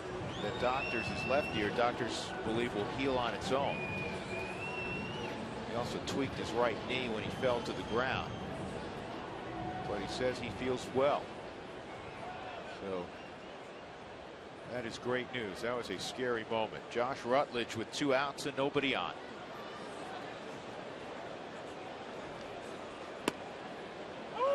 Ground ball to first, and a 6-4-3 double play tonight for Rutledge. Thank you for texting in your questions during Toyota Talk. For more answers to your questions, we always tell you can visit the Root Sports Facebook page at facebook.com/RootSportsRM. Hall of Famer Tracy Ringlesby standing by. And there he is, along with one of our producers, Tavis Strand. Jason Zillow, outstanding PR director on the lower right for the New York Yankees. He deals with, there's Jason on the right. He deals with right there in the middle. He deals with more than your fair share of media, Huey. And that might be the biggest understatement of the night. Yeah.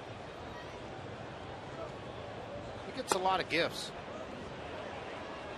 Hey, can I meet with this guy? Can I meet with that guy?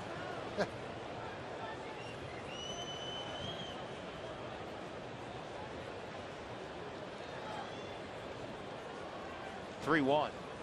And Rutledge hits this ball to left center. It's going to drop. Big swing.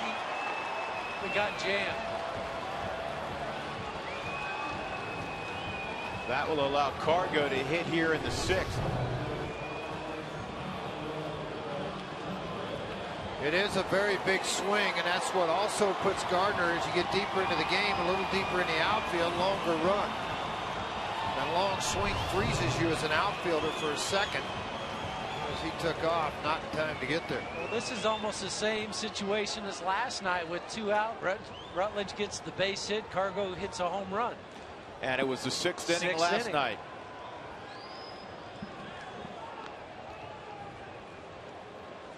Well, as Yogi would say, it's deja vu all over again. We can only hope.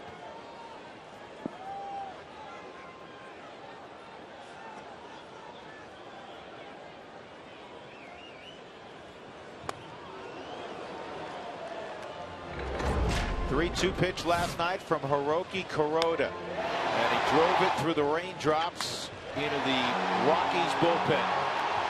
7th home run. And that was the difference in the ball game. That's a little closer than Walt Weiss would like, I'm sure. You cannot get picked off here.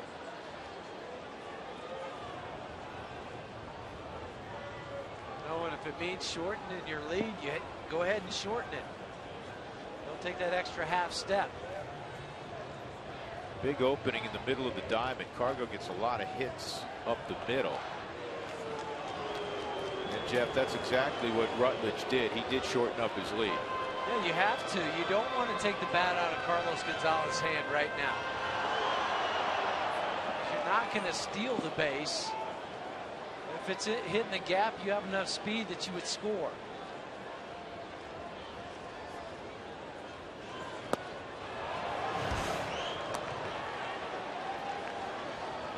Two-strike count on Gonzalez. Now Cargo hit a rough patch. All players do. And then he got hot. And when he's hot, few are able to match what he can do. And he can stay hot for a while. And it doesn't matter where you throw it. And it's just a treat to watch.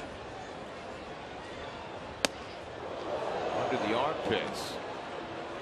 And it's 1-2.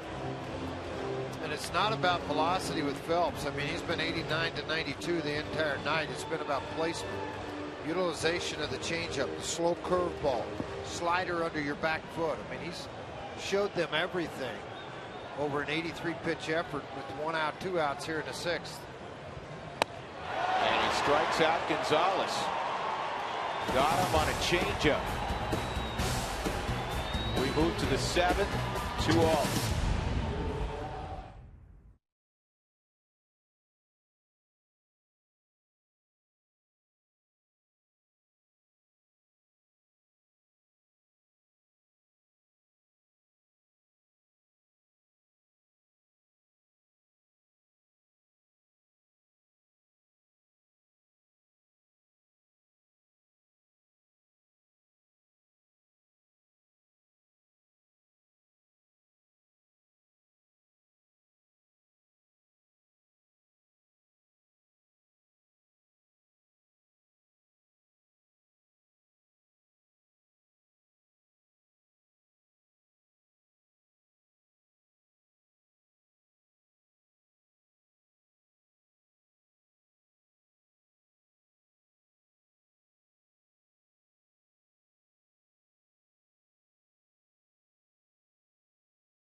Coors Field, the Rockies looking to make it 6 straight against the Pinstripers at 20th and Blake. It's a 2-2 baseball game. The top of the 7th. Ichiro, Jason Nix, Chris Nelson to face Josh Outman. Ichiro is 0 for 2 in the ball game. Both teams with just 3 hits. Weather, pitching, or a combination thereof, Jeff Houston? Yes, a combination thereof, because you look at the weather and you're looking at guys trying to blow on their hands, and that affects everybody. But then the pitching has also been good too. It's been very good. And the bullpen for the Rockies since April 24th, the best in baseball, 0.81 earned run average. And another great breaking ball. Like Ichiro almost broke his arm swinging at that. And against Outman, he's 1 for 6 in his career. And this big sweeper on the Mike Shaw Subaru Supermo, you'll see that tremendous movement. If it stays on a flat plane, he's got a chance to hit it. And he but went if right you turn back it down, no. That was quick. 3 strikeouts now for Outman as he begins his 2nd inning of work after Nicasio went the first 5. And all 3 of the strikeouts have been against left-handers. This had more bite to it as far as downward movement. See that on the Mike Shaw Subaru Supermo also. And Frage, to steal a line of yours that you haven't utilized in a while, he couldn't have hit that with a boat paddle. Yeah, exactly. Couldn't hit the ocean with a boat paddle, and he couldn't hit that with a boat paddle. Jason Nix is 0 for 2.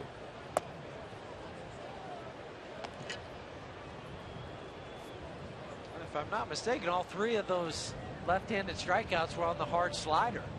I know the last 2 for sure. He's another guy that's improved greatly from a year ago where, George, he was a sporadic strike throw. That looked like a changeup. Well, and that's something when he went to Tulsa, he wanted to start. He had it in his head, I'm going to be a starter. I don't want to relieve, I want to start. And at the time, the Rockies were struggling to find consistency with their young starters that were filling in for everyone injured on the rotation. And I think what he did learn in Tulsa was how to pitch. And that sounds funny to say about a guy 28 years old, but Josh had always been a hard thrower. And a lot of times the pitches he made at times did not make sense. 3-1 changeups to a left-on-left hitting 8th in the lineup. So he began to trust the fastball more, and the success rolled right behind it. Bouncing ball to third. Arenado, low throw, and Helton's got his back. How pretty was that? I'm not sure what was better. Arenado and the way he had to adjust his body and make the throw, or the pick at first. You know what? They're both great plays.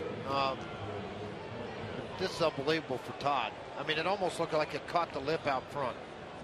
I mean, how does he do this? I mean, it's just such, now it caught it out front, but I mean, such soft, easy hands, relaxed hands coming into it, concentration, focus coming into it. Man, oh man. 2 outs. Here's Chris Nelson, and he gets a changeup. 0-1.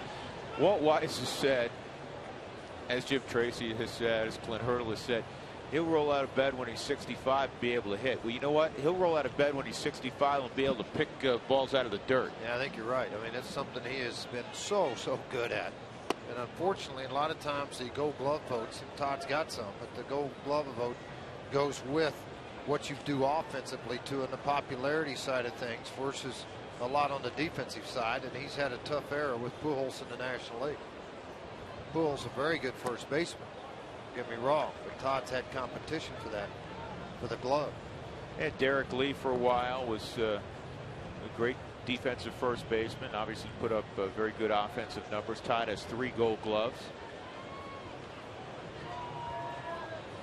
People inside the game realize there's nobody better picking balls out of the dirt.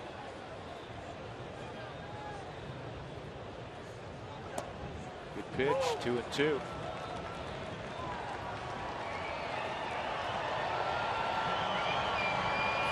Vernon Wells had a base hit to center field last inning. It's the Yankees' only hit since Wells hit a 2-run home run in the first. And the Yankees last night had only 4 hits.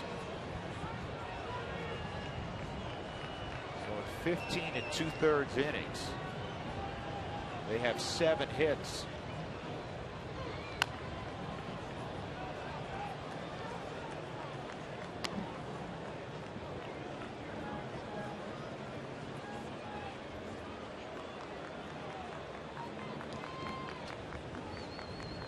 Last couple of first basemen to win Gold Gloves in the National League. Adam LaRoche last year, Joey Votto in 2011. Both of those guys, though, when you hear their name, what do you think? Offense. Both very good first basemen, but offense is obviously out there in front. 3-2 on Nelson. And that's the first hit in a Yankee uniform for Chris Nelson. Fowler not going to be able to hold him to a single, and then it gets past him as he tried to pick it up, and Nelson goes all the way to third.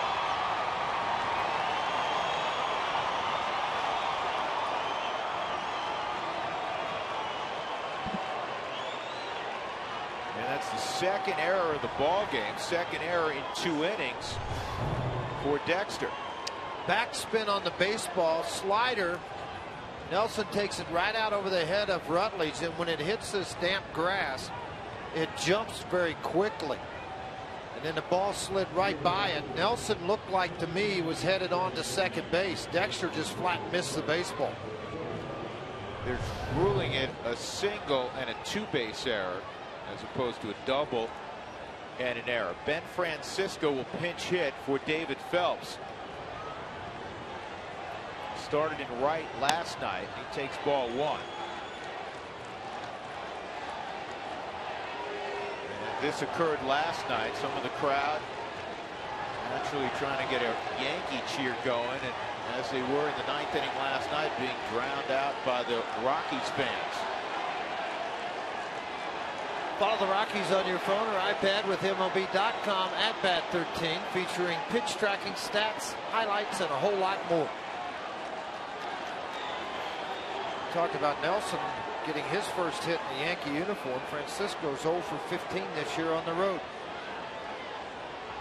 Not much better against left-handers on the road. 107 average.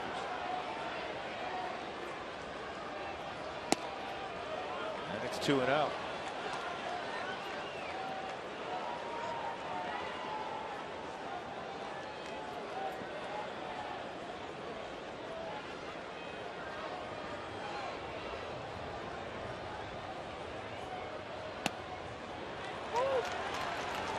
In there, 2-1.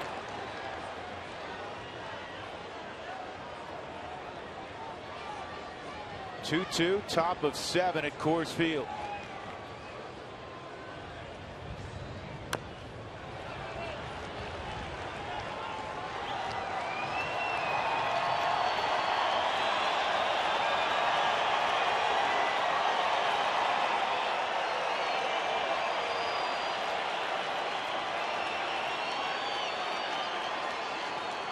Outman trying to make one more pitch with Nelson at third and 2 gone. 2-2 on Ben Francisco. Good block. Really good block by Rosario. And you can see it right out of the hand from Outman that it was going to be down into the dirt. Rosario was asking for it down there. He flips the glove over, drops to the knees, and drops it a foot and a half out in front of him. Two guys have to have confidence, George. The catcher to call it and the pitcher to throw it in the dirt. He has to know his catcher's going to block it. And the thing is, it's the big leagues, and you've got to make pitches like that. You expect it from your catcher. 3-2, sharply hit. Arenado bobbles, still has time. Good throw.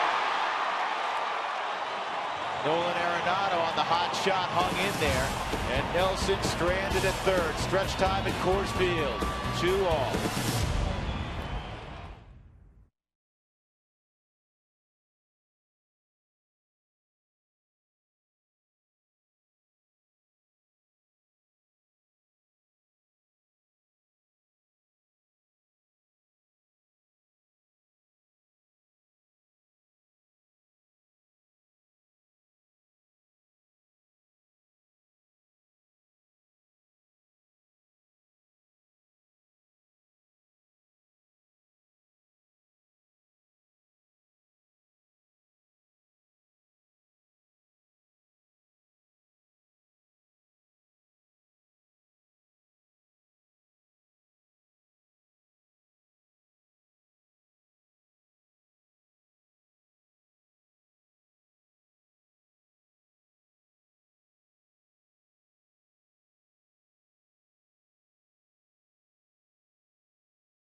On Root Sports is brought to you by the Honey Smoked Fish Company. Secrets in the fire to ready-to-eat superfood. By Connect for Health Colorado. When health insurance plans compete, there's only one winner, you. And by Mike Shaw Subaru, always our lowest price. Two-run home run by Vernon Wells in the first for the Yankees. Two-run home run by Todd Helton in the second for the Rockies, and that's it. As we go to the bottom of the seventh inning, Michael Kadire batting cleanup tonight will lead things off. Then Willeen Rosario, Todd Helton, and hopefully more. And the new pitcher is Preston Claiborne for the Yankees.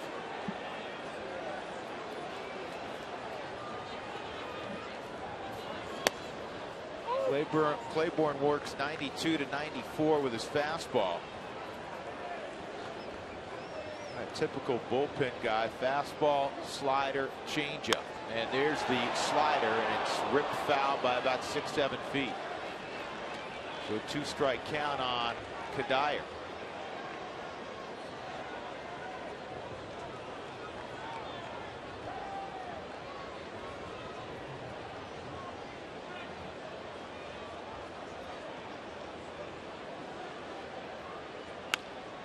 This is sharply hit. Nix is there, though. One out.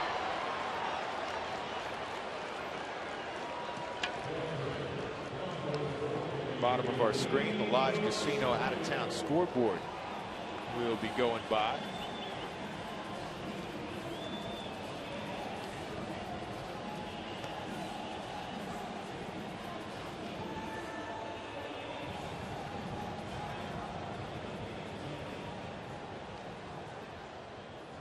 Spot for Minnesota. That'll work. Yeah, it was 11-5 going into the bottom of the second in that ball game.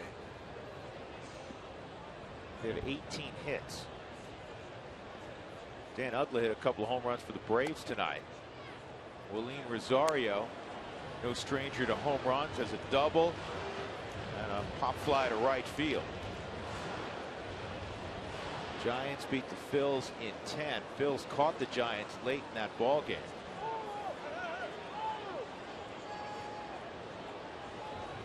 Rockies began play today at 19 and 13. The Giants, with the win, are 20 and 14.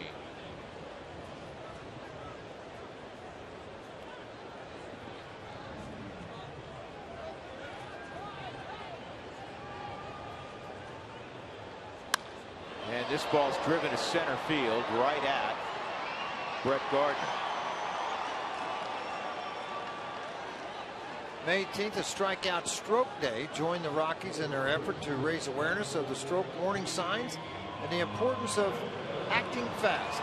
All fans will receive a strikeout stroke magnet on that day.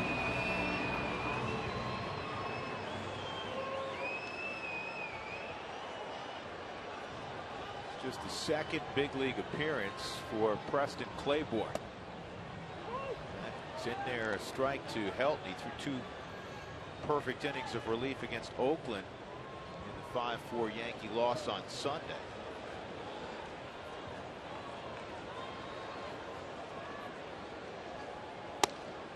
One and one. Pretty good arm. 92, 94 mile an hour fastball with a great late run on it. You don't see too many guys anymore go with the complete windup where the glove goes back over the head. Not very often. Most of them keep them right out in front of their face. A little old-fashioned there. Drop the hand to the backside. Good changeup. 86 miles an hour. 6 to 8 off the what the variance was, coming off right out of the hand. You'll see it on the Mike Shaw Subaru Super Bowl as he comes forward with this thing. The circle change really floated it away from Todd. And a perfect inning here at the 7th by Claiborne. 2-2 as we go to the 8th.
Midnight. Now grab select breakfast and regular menu favorites from midnight to 4 a.m. I'm loving it. Vernon Wells hit a 2-run home run against Juan Nicasio in the first inning. In the second inning, Todd Helton came up after a Rosario double, and he did 2 bases better. He hit a home run as well. At that point in time, it tied the game at 2. And, well, time has stood still since. It is still 2-all as we go to the 8th inning. Austin Romine will lead things off for the Yankees, and then Brett Gardner and Robbie Cano. And with a couple of lefties coming, in fact, 4 of the next 6 hitters are left-handed. Therefore, Rex Brothers is called upon to follow up on what Josh Outman did. 2 scoreless innings for Outman. Rex Brothers has gone 13 straight appearances scoreless, covering 12 innings since April the 10th at San Francisco.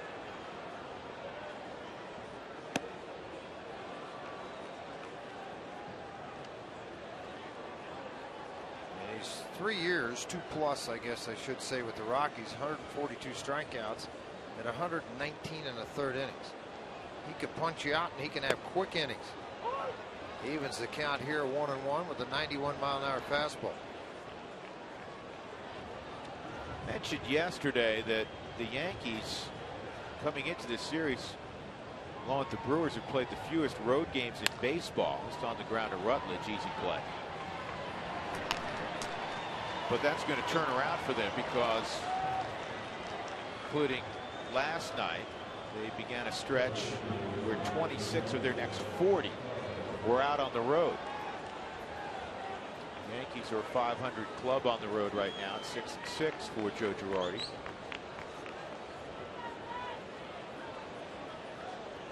Brett Gardner a single and a run scored, a walk, and he lined out to center field. Gargo shortens up and left. Dexter swings a couple of steps toward left center. Kadire about 40 yards off the right field line, and the first pitch misses, ball 1. Rex was telling me today about when he was in high school, he went and watched David Price pitch.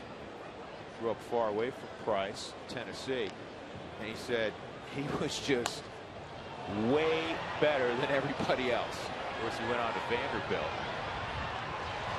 And then was the first pick in the draft by Tampa. We just saw him last week, the Cy Young winner from 2012.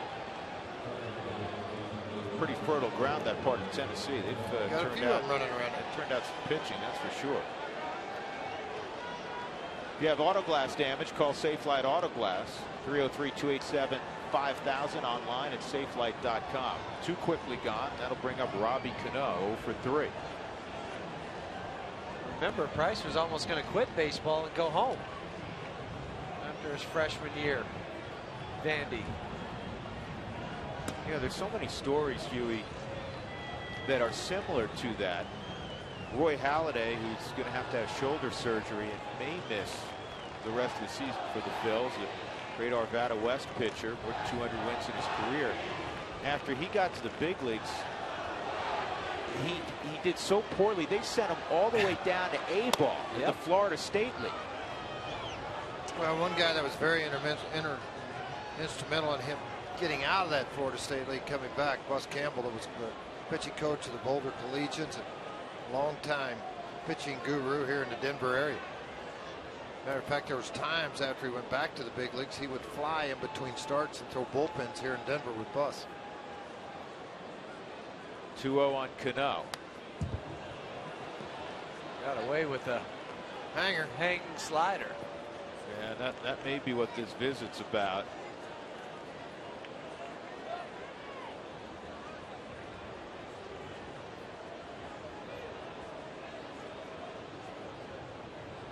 Like that, George, when your catcher came out and it wasn't just mechanic, but it was to fire you up a little bit, motivate you a little more. Well, you know, and again, that works, and a 90-mile-an-hour bullet at your kneecap will work too, to get your attention as a pitcher, make you get after it a little bit. Talking about the catcher firing it back at you. You better believe it. Yeah, saying, let's go, make a pitch here. We're late in the ball game. You're the guy we want in here in the 8th to make a pitch. I once saw a collegiate catcher who throw the ball back so hard at the mound to deliver a message. None of the pitchers, after they deliver a pitch, would step forward. They try to drop back behind the rubber. I hope he could hit or he'd be on the mound. This guy I went to school with by the name of Greg Egan, and he could hit and he could throw. Never got to this level, but he had a count. 3-2.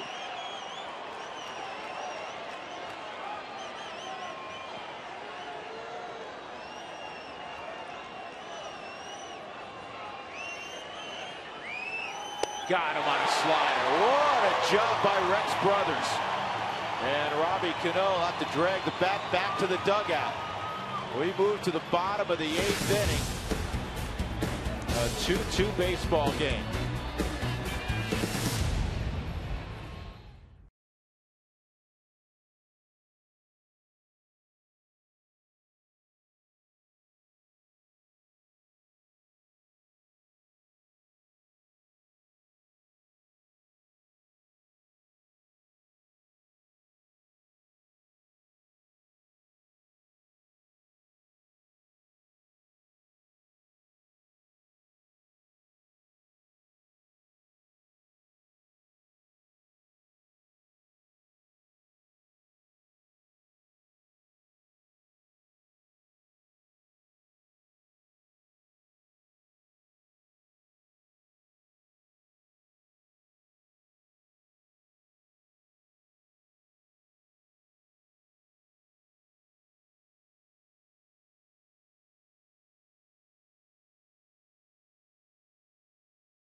Nolan Arenado to lead off in the 8th inning. What's next is brought to you by CenturyLink.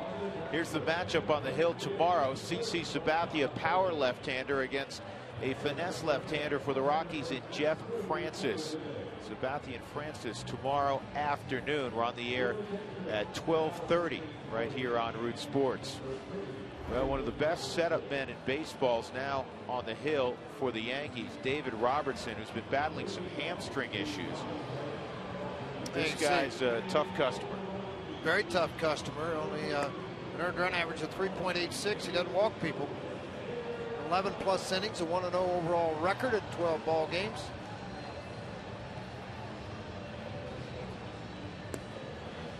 See how he handles Arenado. They have pounded Nolan inside with fastballs, but every time they had started him off with curveballs and then go to the fastball.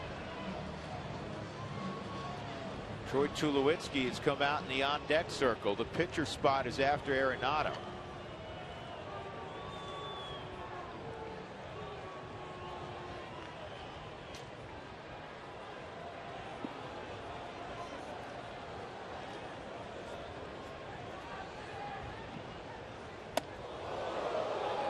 There's the hard curveball at 77, but up. Not a Rockies hitter that has faced Robertson has gotten a hit yet. Kadire 0 for 4. Gonzalez, Torrealba, and Tulowitzki. You wonder, George, if there'll be any rust. He threw a bullpen yesterday. That's low 2-0. He hasn't pitched in a week. There's going to be rust because you don't have the same rhythm of facing guys. I mean, that's just part of it. You see the strikeouts per 9. He can do that. Look at strikeouts per 9 innings. And there's Robertson just under 12. 2-0 on Arenado. And this is in the air to right center field.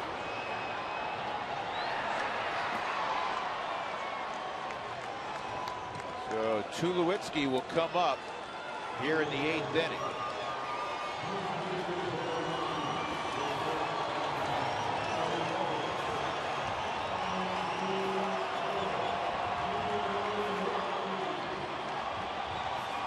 Larry Rothschild, former manager, been a pitching coach for a number of years, worked for Lou Piniella in Chicago before going back to New York. Pinch hitters coming off of the bench typically fire at the first pitch, and it's a fastball. So are they countering it with the good curveball, or are they countering it with a changeup?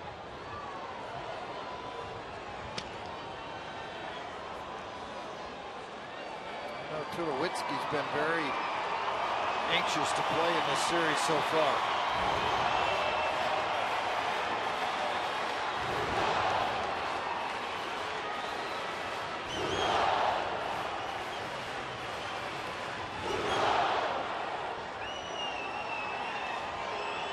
So many large hits already. 5 weeks into 2013. Troy Tulowitzki in a 2-2 baseball game. 1 out, nobody on. Got him. And it's a curveball. Didn't nick him, I guess, on top of the helmet. And I would assume here that what will do is he did the other night, pinch run for him. Well, he's looking in the dugout, and he's looking at Tommy Runnels and what they should do. I mean, this just barely nicked it. Yeah, and he's coming out.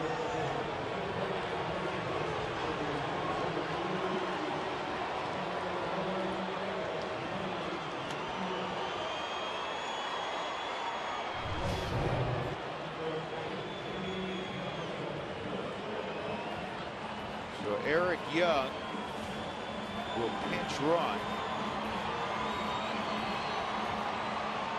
Johnny Herrera at the plate. Pretty good hit and run man. You have a guy that gets a lot of swings and misses on the hill in Robertson. Outside ball 1. We were showing you the strikeout totals for Robertson.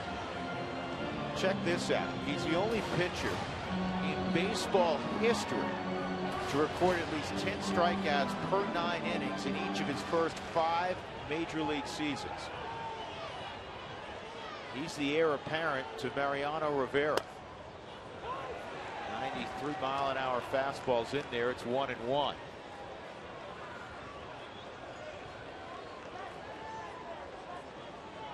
It's been 2-2 since the 2nd inning.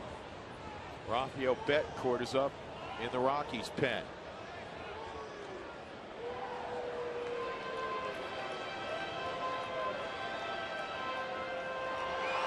Even with the 1-1 count, it's not a bad hit and run count with Jonathan at the plate. Junior takes off, and the throw to second, not going to get it. So Eric Young Jr. swipes second base. That's a huge bag, his 3rd of the year.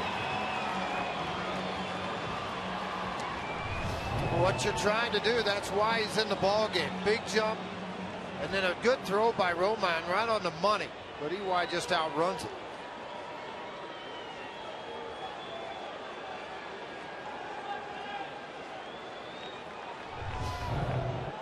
Outfield shortens up, particularly in left. Vernon Wells. And that catches the outside corner. It evens the count at 2-2. Dexter Fowler's on deck. The Yankees with more opportunities with runners in scoring position tonight. New York 1 for 6. The Rockies 1 for 1. The best arm in the outfield is Ichiro in right field. The other 2 guys are average.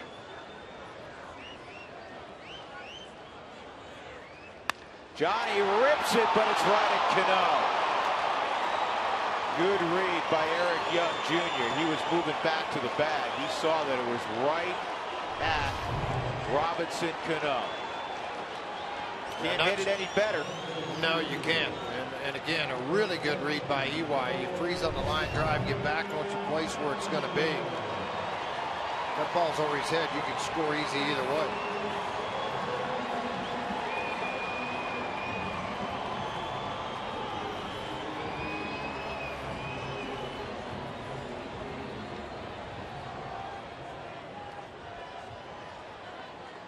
So Dexter Fowler with 2 outs.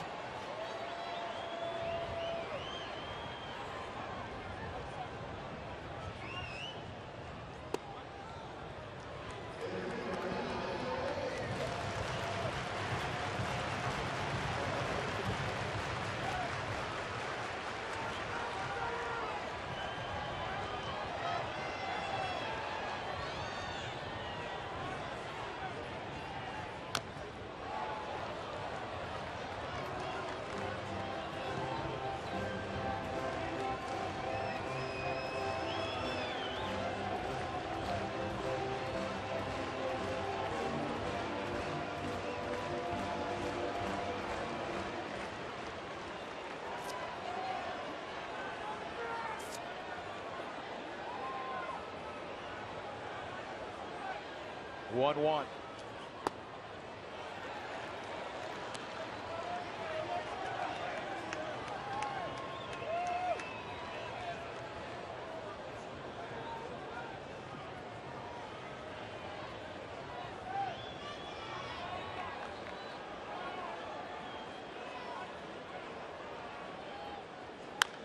And Dexter bounces it to first, fair ball, and Robertson gets out of the inning. Eric Young stranded at second base. On to the 9th we go. It is still 2-2.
Brought to you by Southwest Airlines. Find our fares online only at southwest.com.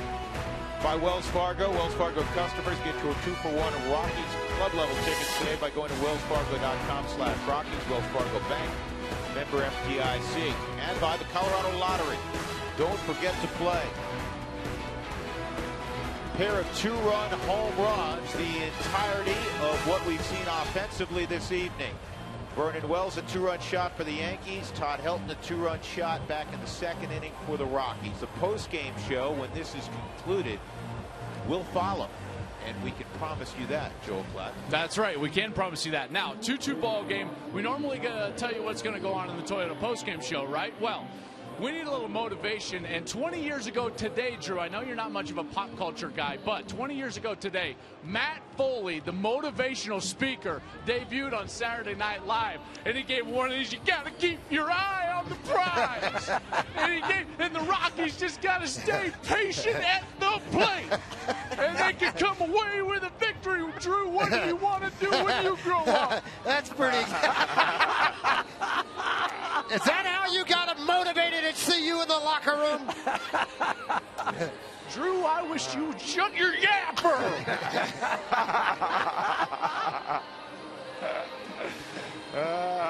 And Joel, what's number 2 on the list? Well, I didn't even realize. It was stay patient. They got to stay patient at the plate.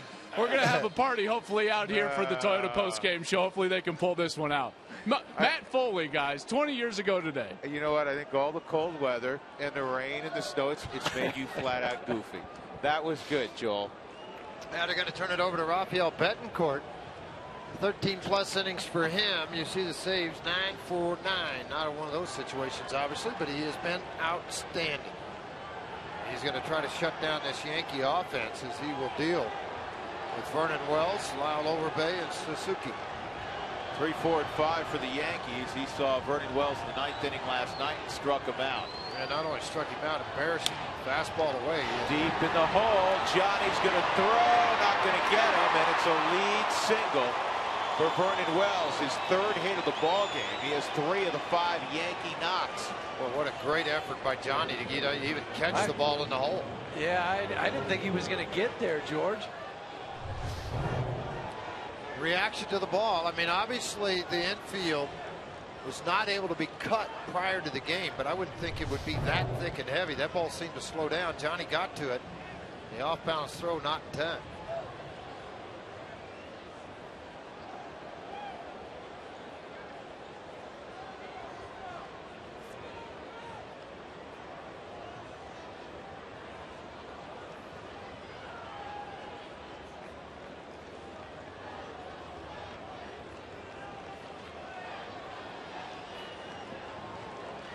Lyle Overbay, a couple of ground outs and a strikeout.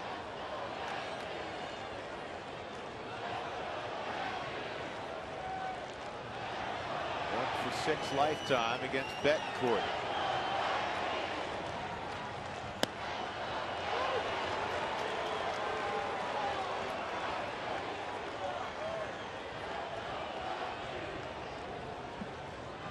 Juan Nicasio, 5 innings, a couple of runs, just 2 hits, a walk, and 5 strikeouts. David Phelps was terrific for the Yankees. 6 innings, 2 runs, 3 hits, a walk, 4 punch-outs.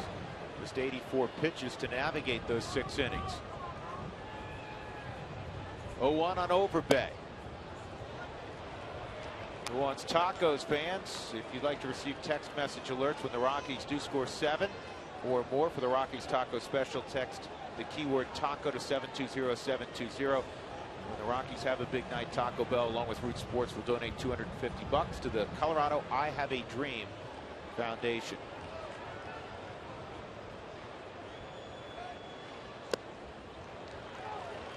Two and one.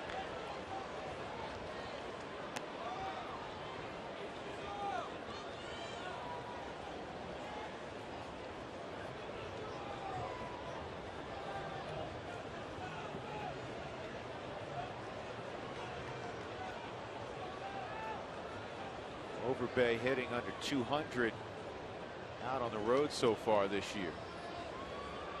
And there goes Wells. Throw to second's going to get it. Oh, the ball was dropped. Throw beat him, and Johnny didn't squeeze it. And Vernon Wells is in scoring position. Fastballs on the outer half and down. Rosario picks and fires on the money. I mean on the money. And Johnny snapped a little early with the glove, Jeff, in anticipation of the tag. Yeah, he'd just like to have that one back. He just dropped it. 4th stolen base for Vernon Wells.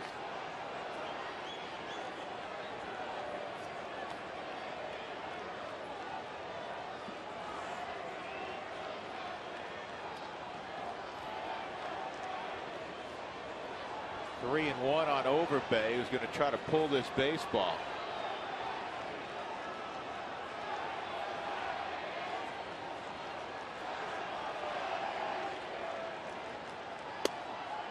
Ball 4. And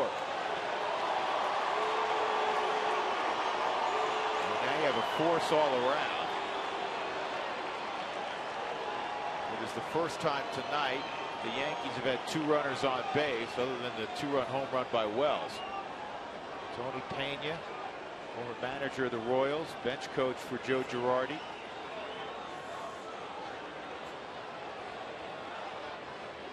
We're going to talk bunt defense here. Well, because of the magic wand that Suzuki has at the plate, there's a lot of things he can do with this. Bunted obviously is one of those, and I would be shocked if he doesn't do it here. Not many guys like Suzuki, hit in the middle of your order. But with his speed, too, it puts pressure on the defense because they have to get rid of the ball even if it is a bunt play. Doug just sent me a slip here. There's the bunt. It's a great one. Betancourt gets it to Rutledge. 1 out. And runners at second and third.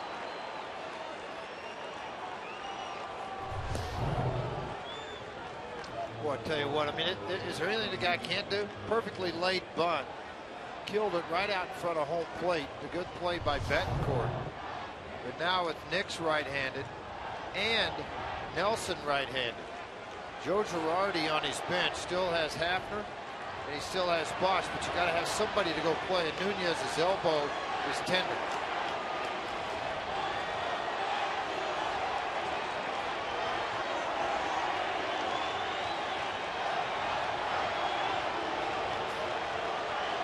Nix is trying to do is elevate a baseball to try to get a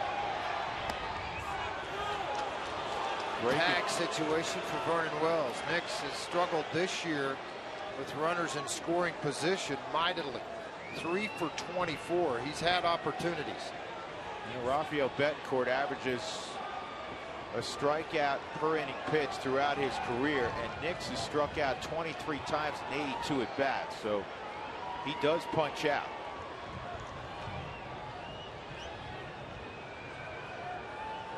Infield in, second and third, 1 out. The wind is blowing in, so it will hold the ball up if he hits it in the air.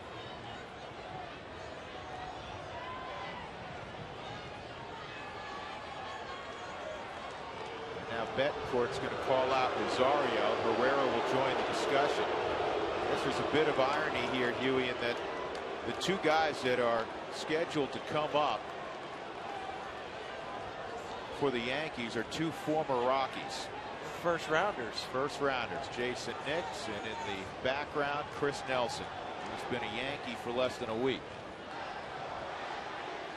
And then one of the all-time Yankees, Mariano Rivera.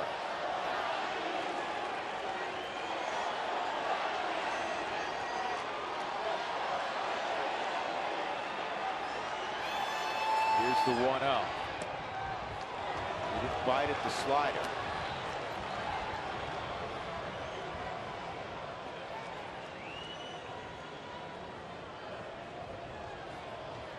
You really, Huey, don't have to give in here. No. With first base open. No, because then that would set up the double play, force it any base, and then you can play the corners in and back up the middle.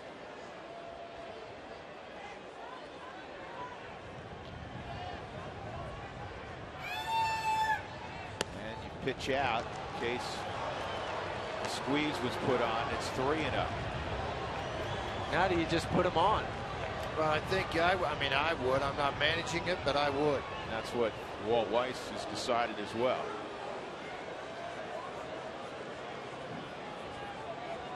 Give your pitcher every single opportunity to get out of the inning with the least of, if any, damage at all.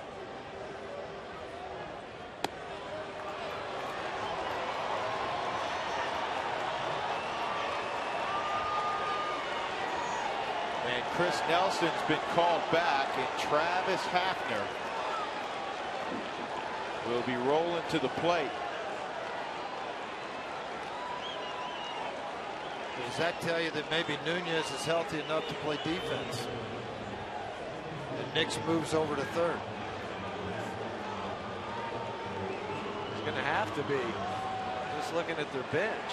I mean, there's not much left there. Well, I mean, I'm looking at what they have, and if you put one of the catchers at third, that's about the only option left if Nunez can't go. Hafner 1 for 3 as a pinch hitter this year, with a home run, that lone hit. Well, it's a good news, bad news thing. Obviously, Hafner, you'd rather not have to deal with. The good news is if he hits one on the ground, Hafner doesn't run great.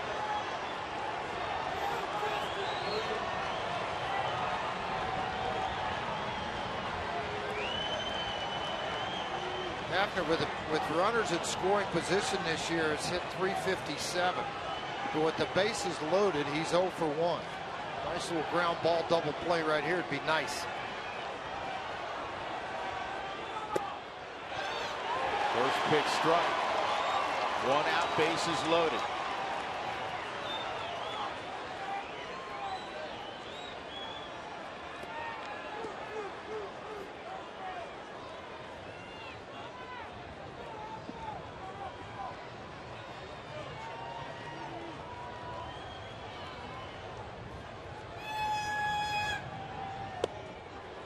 One and one. Brennan Bosch is in the on-deck circle, the pitcher spot.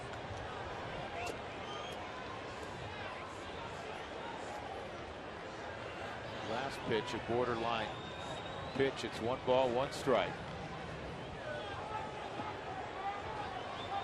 To the veteran Travis Hafner. So many big years in Cleveland. 1-1.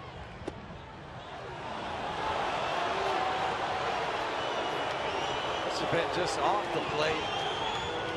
It was slightly. These two guys were teammates. Betancourt and Hafner.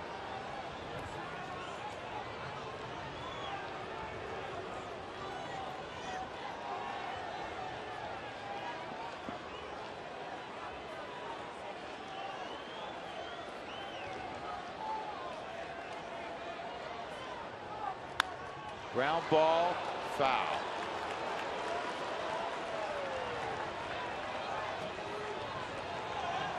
Raphael utilizing that curveball more in these situations, particularly against the left hand.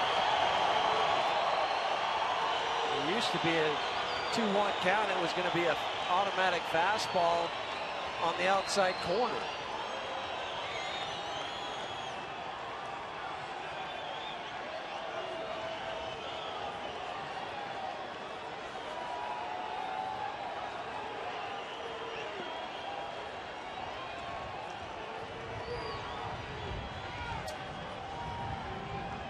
Two and two on Hafner. He's got him. Betancourt strikes out his former teammate Travis Hafner. 2 gone in the 9th. A very well-placed fastball with short, quick arm action. The 90 seemed like 190. The ball right by Hefner. Had to be looking for the off-speed pitch. And what a great job by Raphael Betancourt. And what separates good closers is situations like these. That was a huge out, a huge strikeout, but the job's not done.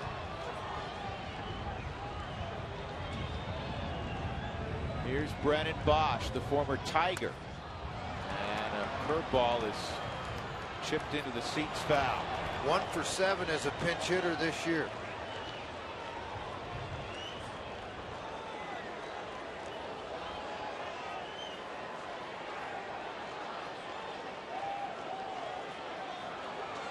First appearance in this series.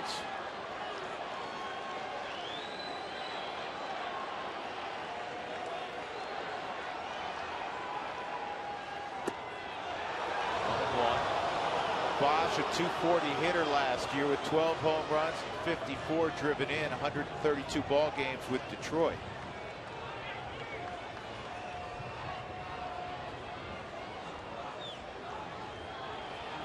Tigers released him in mid-March. The Yankees signed him later the same afternoon. Ground ball, diving stop, Arenado. Can he throw out Bosch? Safe! Oh. High throw to second, but they're going to get the out. And Walt Weiss is going to come out of the dugout to argue with Phil Cuzzy. And so's Helton. Helton has a few things he wants to say because he's turning his back.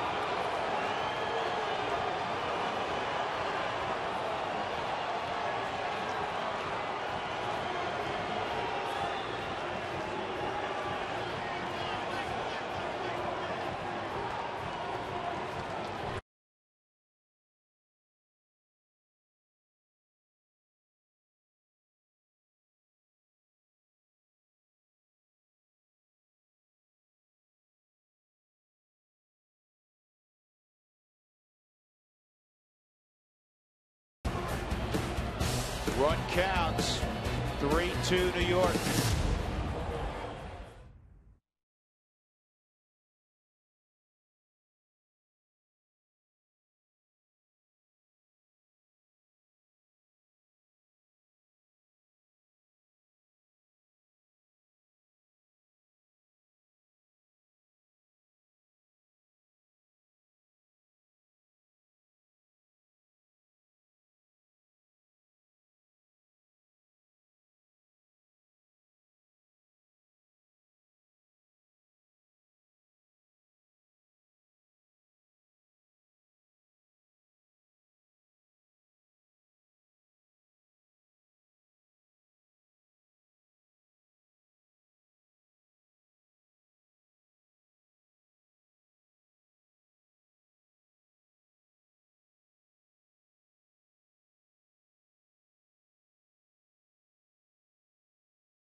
Controversial infield hit by Brennan Bosch. Bosch is in right field now. Ichiro goes to left. Gardner's still in center. We take another look. What a play by Arenado just to get there. No question for Arenado to get there. And then Bosch running up the line here. I mean, Arenado gets up, got to get the grip on the baseball, and then fires a bullet. I mean, gosh, that's so close. This is the one that gets me on the Mike Shaw Subaru Supermo here. Watch the ball. Count the ball. Watch the ball coming in. Is the heel down? Heel down. Not yet. Not yet. No baseball. Baseball's coming in. Heel hasn't touched. I think he's out. Todd was still on the bag.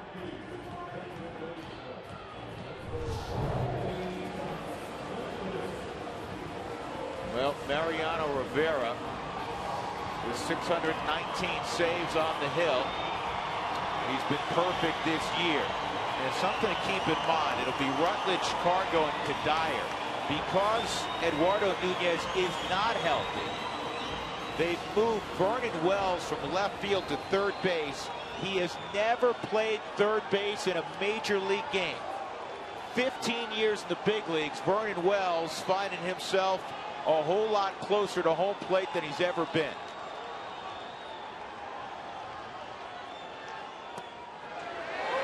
The question, will the ball find him? 1,592 games, all in the outfield. Well, Jeff will tell you, in situations like this, it usually finds you. This ball is pretty well hit, but Gardner's going to move over to the gap and make the catch, 1 out.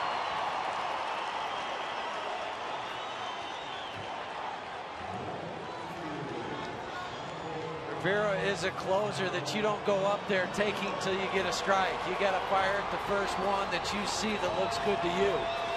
Mariano Rivera has never gotten a save at Coors Field. One of the only ballparks that he's never done that in.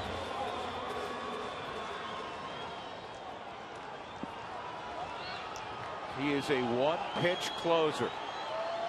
The cutter. And that looked a little bit low. Called the strike.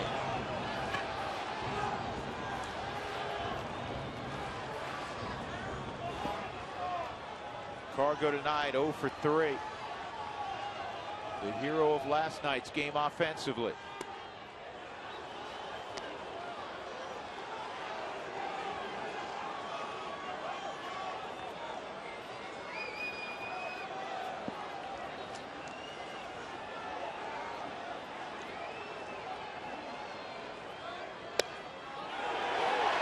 Boy, does it so well.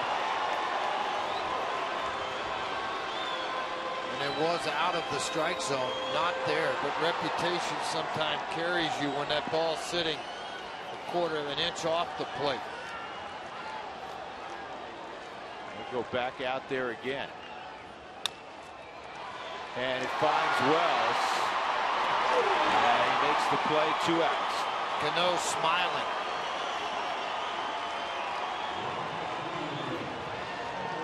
And it did find him, George. It did find him, and you know what? He responded like an all-star. Not a tough play, but a play.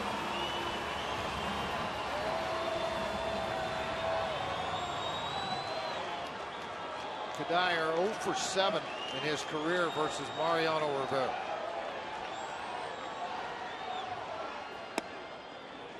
Strike 1. Wow, that's low. That ball's low. And you know, and Kadire's like, okay, give him a little, but don't give him a lot.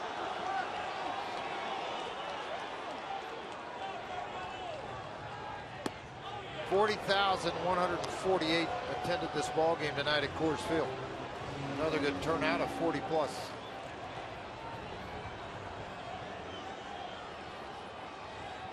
One and one on Kadire. And a hard smash into right field under the glove of Cano. So the Rockies with 2 outs have the tying run at first. And Willeen Rosario will come up to face the legend.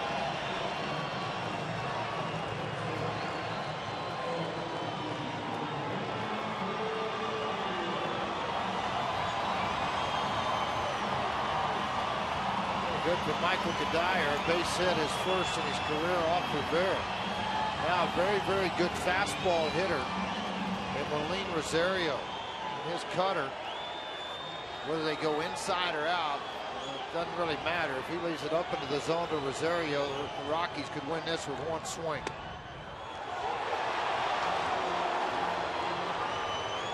His cutter is so late, and that's called a strike, and it's not a strike. Yeah, all of a sudden the zone has been expanded. Chris has changed his zone here in the 9th inning. Yeah, there's been about 3 reputation strikes in this inning.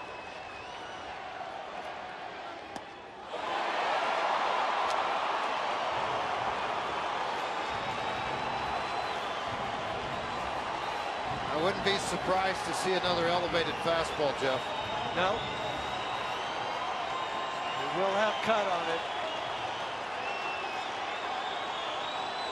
0-2.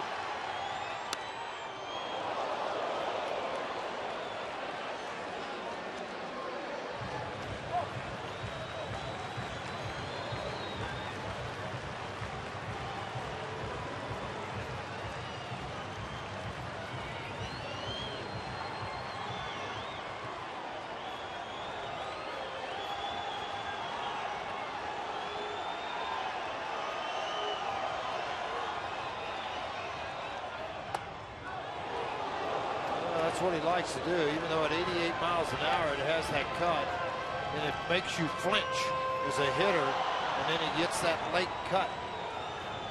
Ball stayed pretty straight though.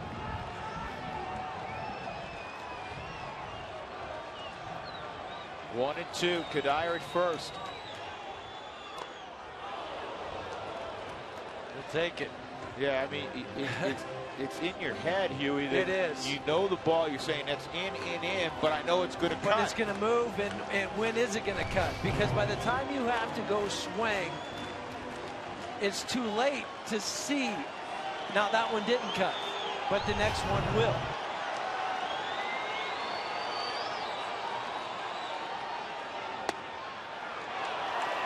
And Kadire swipes second base. And now a single, in all likelihood, would tie up the game. That's the 3rd stolen base for Kadire. 2-2 count on Rosario.